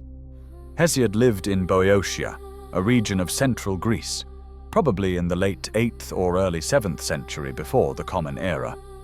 He identified himself as a farmer, a shepherd, someone who worked the land and understood rural life, agricultural cycles, the harsh realities of survival in a world where most people labored constantly just to produce enough food to survive. He wasn't an aristocrat, wasn't part of the wealthy elite who could afford leisure and contemplation. He was a working man with grievances, particularly against his brother Perses. Works and Days, the poem containing the most detailed version of the Pandora myth, is framed as advice to Perses, who had apparently cheated Hesiod in some dispute over their inheritance, possibly by bribing judges to rule in his favor. The poem is didactic, explicitly designed to teach moral lessons about justice, hard work, proper behavior, and the necessity of labor for human survival. It's angry in places, bitter in others, filled with resentment about injustice and determination to explain why life is so difficult, why work is necessary, why prosperity requires constant effort and suffering seems inevitable. In this context, the myth of Pandora serves multiple purposes for Hesiod. First, and most obviously, it explains why humans must work. In the golden age before Pandora, men lived without toil, gathering food that the earth provided freely. After Pandora opened the jar, releasing evils including the necessity of hard labor, humans had to farm, to struggle, to exert themselves constantly just to survive. The myth transforms labor from neutral fact to divine punishment, making work a curse rather than simply a condition of existence. This theological explanation of toil served Hesiod's purposes in arguing with Perses. If work is divinely ordained punishment, then trying to avoid it through cheating or bribery isn't just unjust to your brother, it's resistance to Zeus's will, refusal to accept the conditions the gods have established for human life. Hesiod is essentially saying, yes, life is hard, work is necessary, prosperity requires constant effort, but that's how Zeus designed things, and scheming to get around it will only bring divine punishment on top of the suffering we already endure. Second, the Pandora myth explains why evil exists. Greek mythology needed what scholars call theodicy, explanation for why a world supposedly governed by just gods contains so much suffering and injustice. If the gods are good and powerful, why do bad things happen? Why is life so hard? Why do the wicked sometimes prosper while the virtuous suffer? The Pandora myth provides an answer that absolves the gods of blame. Evil exists because a woman was curious, because she disobeyed, because female nature is inherently problematic and dangerous. This is classic scapegoating logic. Take a complex problem, find someone to blame, absolve the powerful of responsibility by attributing fault to the vulnerable. Zeus designed the trap, created Pandora specifically to open the jar, implanted curiosity in her nature, ensured that circumstances would lead inevitably to the jar being opened. But in the myth's rhetoric, Zeus isn't blamed for his cruelty or manipulation. Pandora is blamed for her curiosity. Humanity is blamed for accepting Zeus's gift. Women in general are implicated in this supposedly female tendency toward disobedience and disaster. Third, and perhaps most importantly for understanding Hesiod's cultural moment, the Pandora myth justifies the subordination of women. Hesiod's language about women throughout the Theogony and Works and Days is consistently negative, filled with suspicion and hostility that suggests deep anxieties about female power and female sexuality. Women are described as beautiful evils, as drones who consume resources without contributing labor, as necessary for procreation, but dangerous in almost every other respect. In the Theogony, Hesiod explicitly states that from Pandora comes the race of women and female kind, the deadly race and tribe of women who live amongst mortal men to their great trouble. No helpmeets in hateful poverty, but only in wealth. The implication is clear. Women are fundamentally parasitic, taking more than they give, useful only to wealthy men who can afford to support them, burdensome to poor men who need every hand contributing to survival, but are stuck with wives who consume without producing. This extraordinarily misogynistic view needs to be understood in context. Ancient Greek society was deeply patriarchal, with women having very limited rights, little economic independence, and few legal protections. Women's primary value was understood to be reproductive, producing legitimate heirs for their husbands, managing households under male authority. The ideal Greek woman, at least according to male writers, was silent, obedient, virtually invisible in public life, confined to domestic space and domestic concerns.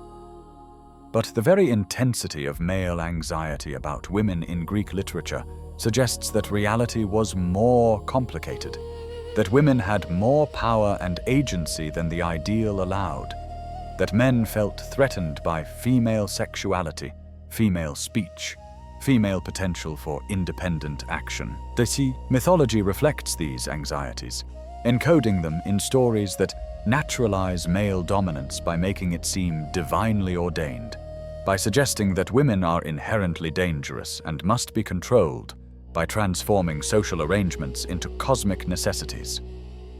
Hesiod's Pandora myth is particularly effective at this ideological work because it makes women both necessary and dangerous, both desired and feared. Men need women for procreation, for household management, for legitimate heirs. But women also bring trouble, cause problems, introduce evil into an otherwise manageable existence. This double bind, this simultaneous need and fear, characterizes much of Greek thinking about women and gender relations. The myth also shifts blame in ways that would become tragically familiar throughout Western history. Zeus creates Pandora as punishment. Zeus designs her nature to include curiosity and deceit. Zeus ensures the jar will be in her presence and circumstances will lead to its opening. Every element of the story is Zeus's deliberate choice, his calculated revenge, his manipulation of both Pandora and humanity to achieve his goals. But when the disaster occurs, Zeus isn't blamed. Pandora is blamed. Women in general are blamed. And that blame is then used to justify treating women as subordinate, as needing control, as fundamentally untrustworthy and dangerous. This pattern of blaming victims while absolving the powerful is one of the myth's most disturbing elements. It's the same pattern we see in countless other contexts throughout history. When someone with power harms someone without power, the narrative often shifts to make it the victim's fault, to claim they brought it upon themselves, to argue that their nature or choices made the harm inevitable.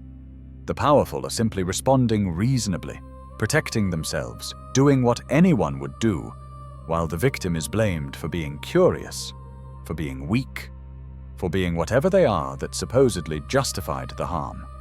We also need to consider what Hesiod's myth erases or ignores.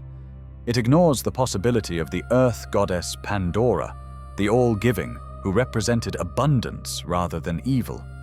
It ignores women's actual labor and contributions to household and community survival. It ignores the possibility that women might have agency, intelligence, moral capacity equal to men's.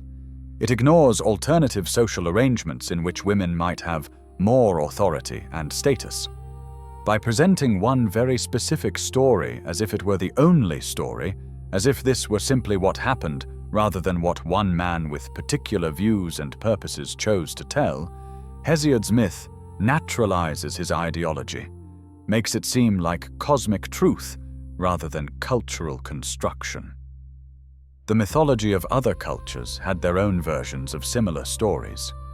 The biblical account of Eve in the Garden of Eden shares striking parallels with Pandora's myth. A woman created after men, associated with bringing suffering into the world, blamed for human mortality and hardship, punished along with all humanity for her disobedience. The similarities aren't likely coincidental. They represent a common pattern in patriarchal cultures of mythologizing female responsibility for human suffering, of creating origin stories that naturalize women's subordination by making it seem divinely mandated and cosmically necessary. Hesiod's version of Pandora had enormous influence on subsequent Western thought.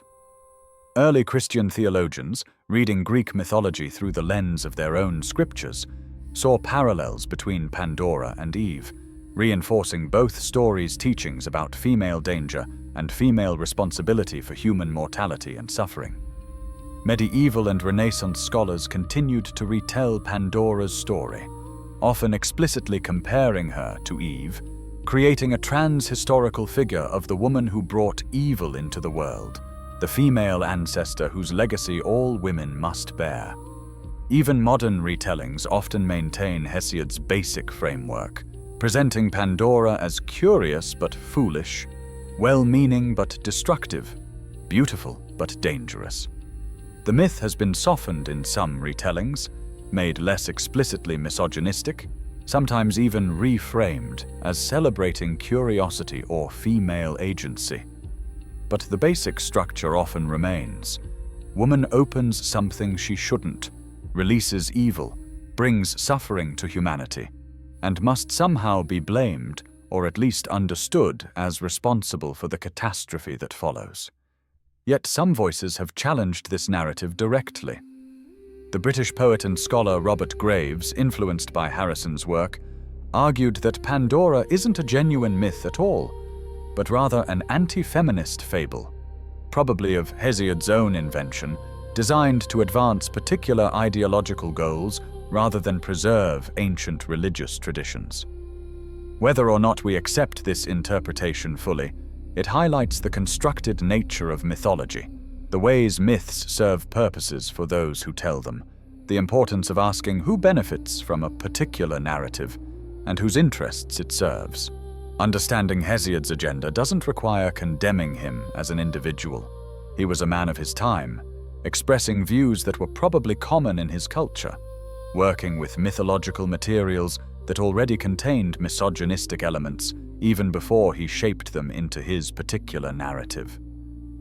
But understanding the agenda does require recognizing that Pandora's story isn't neutral or objective, isn't simply what happened in some mythological past, but rather is a carefully constructed narrative designed to teach particular lessons, advance particular views, and naturalize particular power relationships. The myth worked, unfortunately.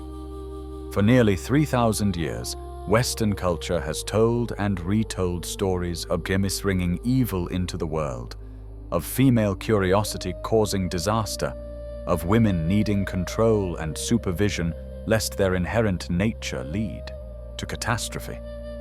Pandora's jar and Eve's apple have become permanently embedded in our cultural imagination as warnings about female danger, as explanations for human suffering that conveniently absolve the powerful while blaming the vulnerable, as myths that justify reality by claiming it was always inevitable, always necessary, always right because the gods themselves ordained it.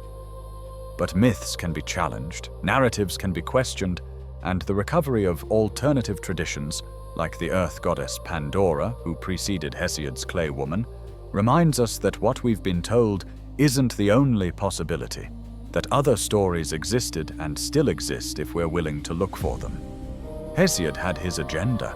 We can acknowledge it, analyze it, understand its influence, while also recognizing that we don't have to accept it as truth, don't have to perpetuate narratives that blame women for suffering men create, don't have to use ancient misogyny to justify modern injustice. The myth has been told. The damage has been done.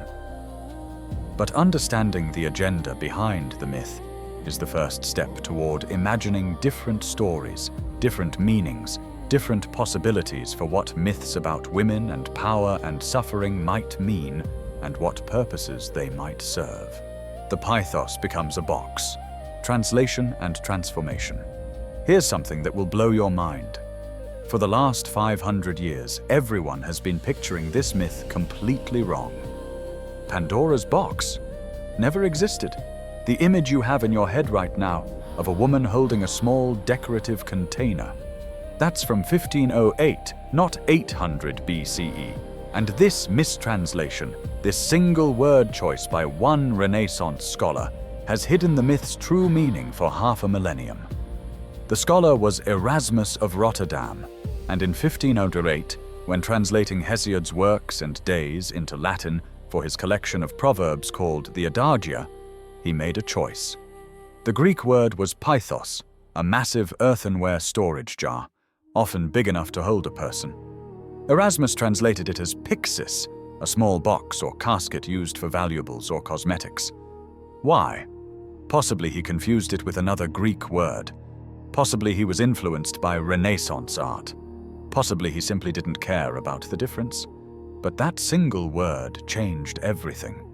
Whatever the reason, the consequences were enormous. Erasmus's version of the myth was widely read and became the standard Latin telling of Pandora's story for scholars and translators throughout Europe.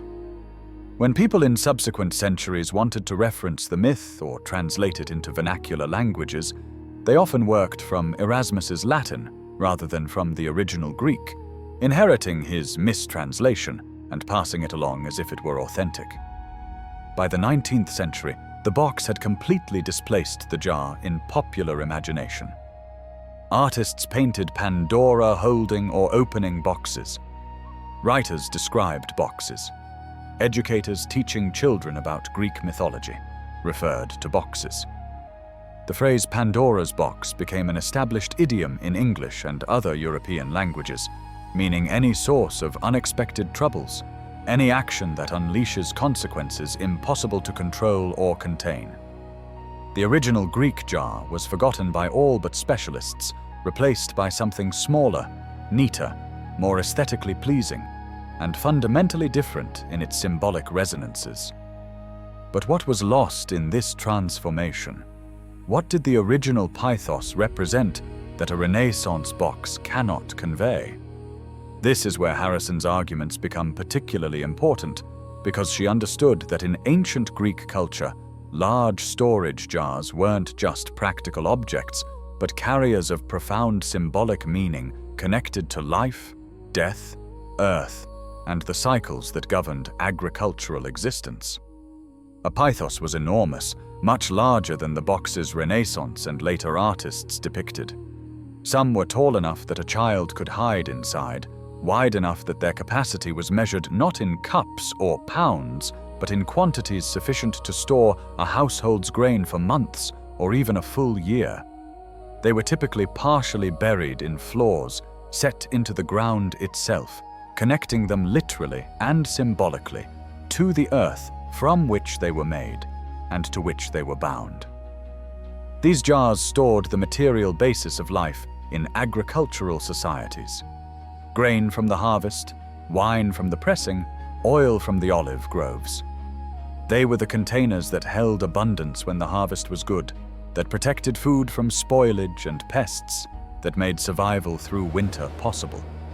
A full pithos meant security, prosperity, continuation. An empty or broken pithos meant hunger, scarcity, potential disaster.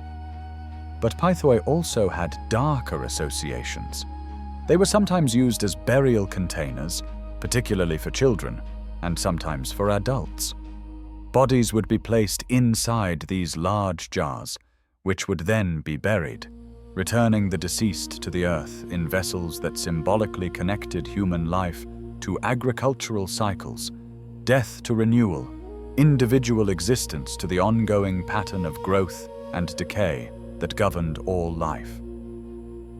During the Anthesteria, the important Athenian spring festival that Harrison studied extensively, jars were ritually opened to release the souls of the dead, which were believed to return during the festival's days, walking among the living before being sent back to the underworld when the festival ended.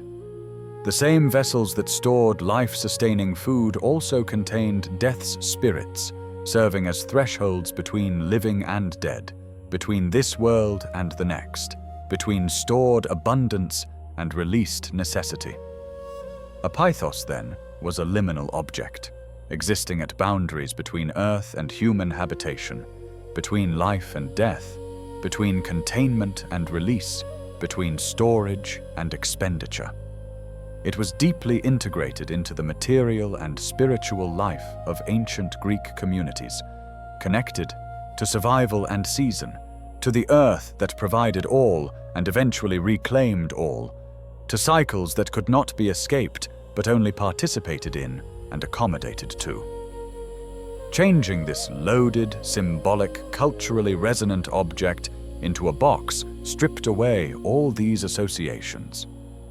A box is portable, decorative, individual, disconnected from earth and agriculture and the communal rhythms of planting and harvest. A box can be locked, can be private, can be hidden or carried or kept on a shelf. It doesn't contain a year's grain or serve as a burial container or connect to seasonal festivals. It's just a container, useful but not symbolically rich, practical but not sacred. By making Pandora's container a box, Renaissance and later interpreters domesticated the myth, made it smaller and more manageable, transformed it from something connected to cosmic cycles and community survival into something more like a personal failing, individual curiosity about an individual object with individual consequences. The box fits the moral fable that many later retellings emphasized. Don't be too curious, don't open what you're told not to open, don't disobey simple instructions.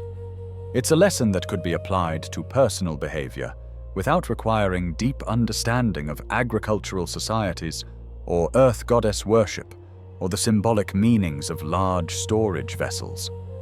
The box also better fit visual requirements for painting and sculpture. Renaissance and Baroque artists wanted to paint beautiful women, wanted to emphasize drama and emotion, wanted to create scenes that would inspire viewers aesthetically as well as morally. A large earthenware jar partially buried in the ground doesn't make for compelling visual drama.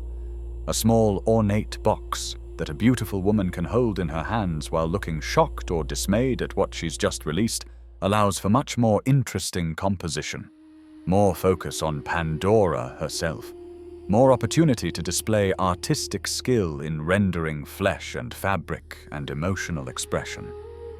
One of the most influential visual interpretations came from Dante Gabriel Rossetti, the pre-Raphaelite painter who in 1869 to 1871 created an oil painting of Pandora that would fix certain images in popular imagination for generations.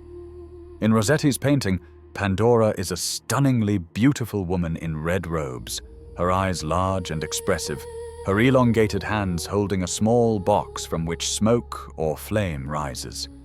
Below the image, Rossetti inscribed the words "Nescitur ignescitur," unknown it burns, emphasizing the danger of hidden knowledge and unsealed secrets. The painting is gorgeous, emotionally powerful, aesthetically compelling, and completely divorced from anything resembling ancient Greek understanding of the myth. It's Pandora as Victorian morality tale, as warning about female curiosity and sensuality, as image of dangerous beauty that conceals catastrophic consequences. The box is small, decorative, almost incidental, except as the source of the flame that streams upward. All emphasis is on Pandora herself, on her face and figure and emotional state, on her as individual rather than as representative of cosmic forces or agricultural cycles or the complex relationship between earth, storage, and survival. This transformation of container from jar to box parallels the transformation of Pandora herself from goddess to mortal to Victorian moral emblem. Each successive retelling has made her smaller, more domestic, more focused on individual choice and personal responsibility, less connected to the broader cosmic, social, and religious contexts that the original myth, or myths, might have engaged. The box myth is easier to tell, easier to visualize, easier to turn into a simple moral lesson than the jar myth, which requires understanding ancient agricultural practices and burial customs and seasonal festivals to grasp its full resonance. But what's easier isn't necessarily more true, and what's more visually compelling isn't necessarily more meaningful. The jar matters. The pithos matters. The connection to earth and storage and life and death matters. By recovering what was lost in translation, by insisting on the original container rather than accepting the Renaissance substitution, scholars like Harrison tried to restore some of the myth's original complexity, to reconnect it to the cultural context that gave it meaning, to remind us that even small details like what kind of container we're talking about can make enormous difference in how we understand a story. The box has won in popular culture. When people today reference the myth, they almost always say Pandora's box, not Pandora's jar. The English idiom to open Pandora's box, meaning to unleash unexpected troubles, is too well established to change now. But knowing about the mistranslation, understanding what was lost, recognizing that the original was different and richer and more culturally embedded than what we've inherited, allows for deeper engagement with the myth and with questions about how stories change as they move across time and culture and language. Every translation is an interpretation. Every choice about which word to use, how to render a phrase, what image to invoke, shapes meaning in ways that might seem minor, but can accumulate into major transformations of sense and significance.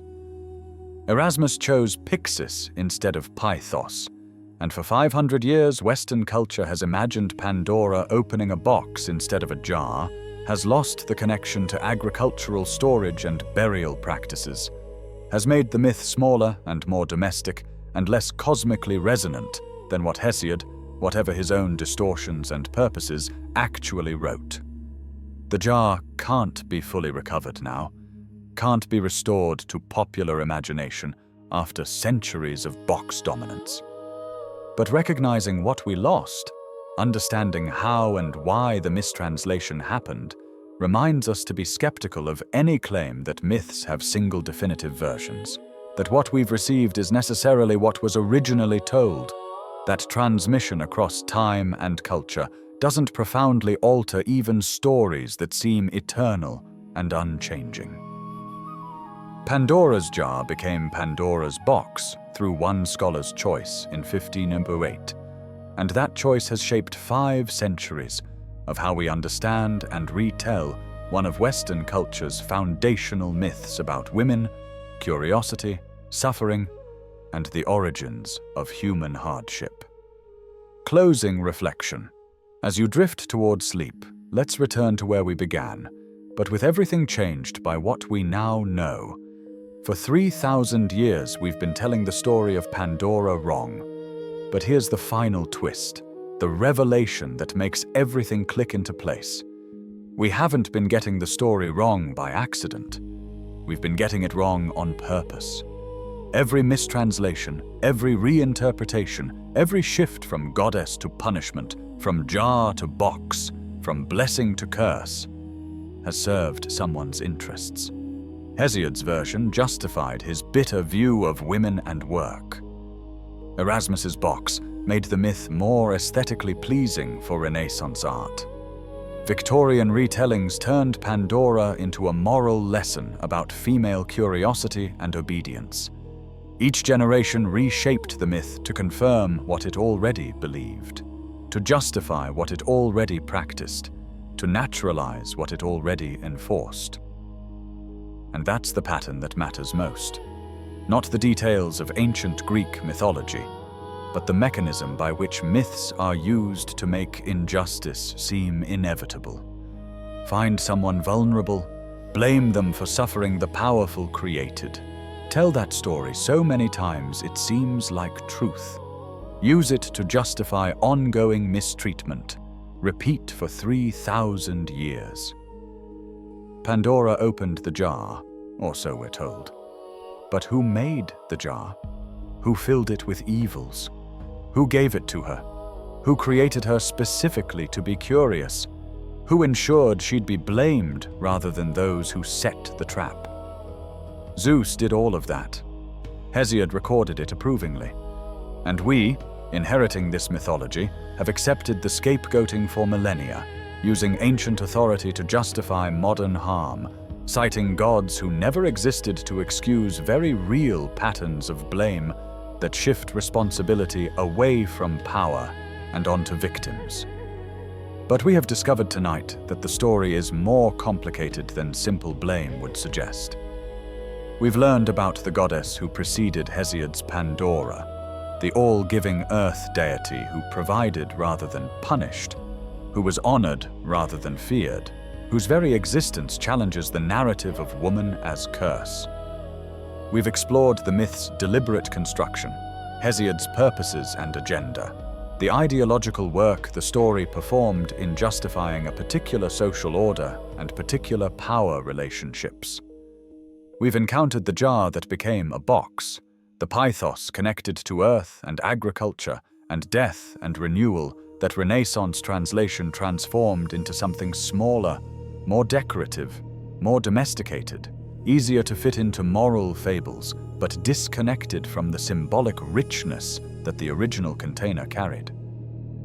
We've struggled with the mystery of hope, trapped or preserved beneath the lid, blessing or curse, comfort or delusion, the one thing Zeus allowed to remain after everything else escaped. And perhaps most importantly, we've recognized the pattern that Pandora's myth exemplifies and perpetuates. When the powerful cause harm, find someone vulnerable to blame. When systems create suffering, identify an individual to carry the guilt. When gods set traps, condemn the victim for falling into them. Transform complexity into simple cause and effect. Erase context and coercion and design. Make it seem as if what happened was inevitable, natural, the fault of the one who suffered most, rather than the responsibility of those who orchestrated the suffering. This pattern didn't end with ancient Greek mythology. It continues today whenever assault victims are blamed for their attackers' choices, whenever systemic injustice is attributed to individual moral failing, whenever the vulnerable are held responsible for conditions created and maintained by the powerful. Pandora's story provides the template, the mythological precedent, the ancient authority for a way of thinking about blame that serves power by directing accountability away from those who actually create and benefit from suffering. But recognizing the pattern allows us to resist it, to question it, to tell different stories with different values and different understandings of responsibility and agency and justice. We can acknowledge Pandora's myth for what it is. Not cosmic truth, but cultural construction. Not inevitable fact, but ideological narrative. Not universal wisdom, but one man's argument in one time and place, serving particular purposes that were under no obligation to accept or perpetuate. The goddess Pandora, the all-giving, the life-bringing earth deity, reminds us that other stories existed, that what we've received isn't necessarily what was always told, that mythology evolves and changes and serves different purposes at different times. The ambiguity of hope, neither clearly blessing nor obviously curse, suggests that even Hesiod couldn't create a perfectly closed narrative, that mysteries remain, that not everything can be explained or controlled or fit into neat categories of good and evil. And the transformation from jar to box, the mistranslation that persisted for 5 centuries, demonstrates that myths are always being retold, always being reshaped, always available for new interpretations that might serve different purposes, that might resist rather than reinforce the dominant ideology, that might open rather than close possibilities for understanding. Pandora opened the jar, or the box, or nothing at all, because the story might be entirely invented. A myth created to serve purposes we can now see clearly and choose whether to accept or reject.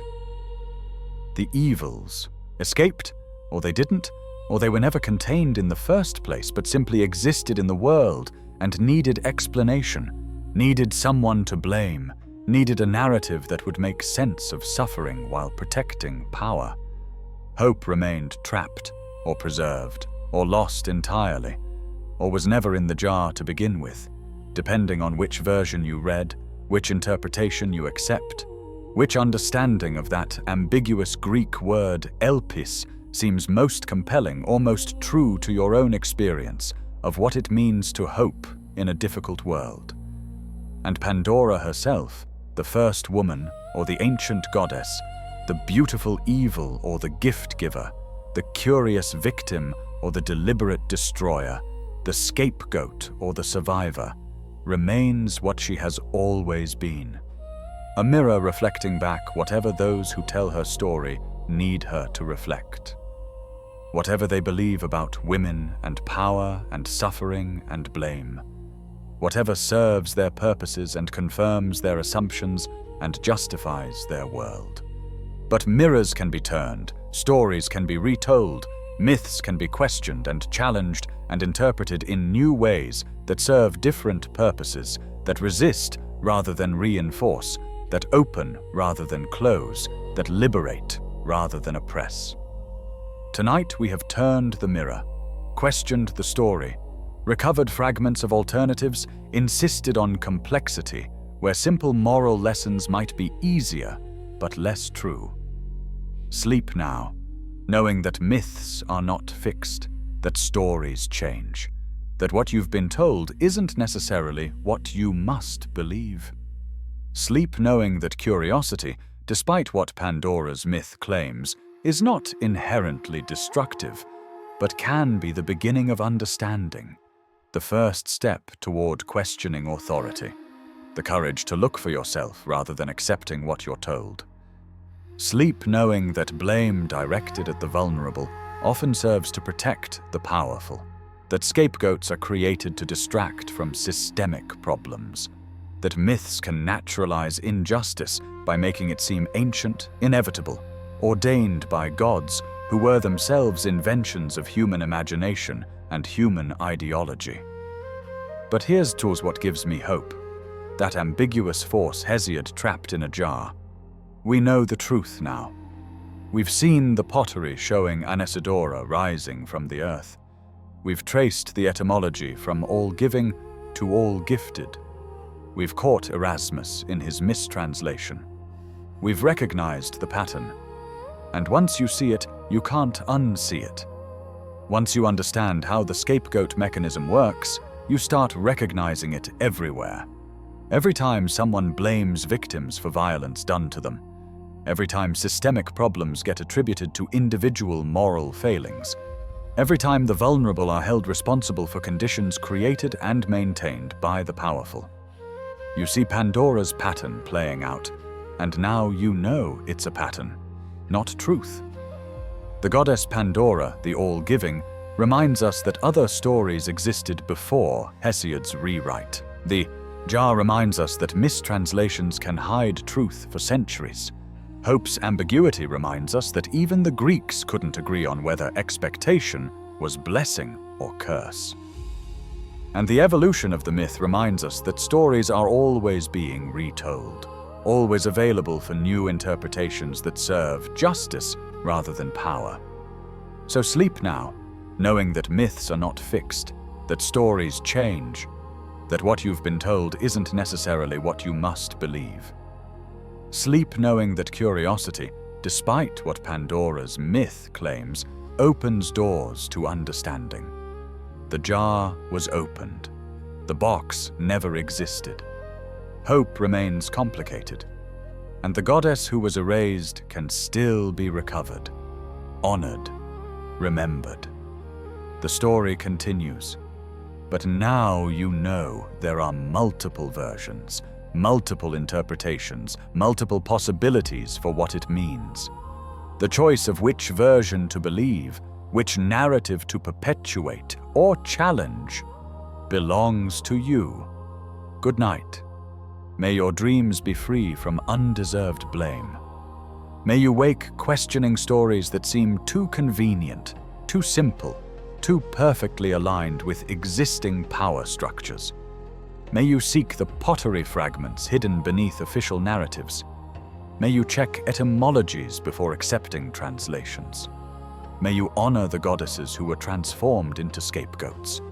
And may you remember that every time someone opens something they're told not to, every time curiosity leads to discovery, every time questioning reveals truth that authority wanted hidden, Pandora's real gift is being given again. Not the evils Hesiod claimed she released, but the courage to look for yourself, to question what you're told, to seek truth even when it's been buried under 3,000 years of deliberate mistranslation and ideological mythology. Rest well.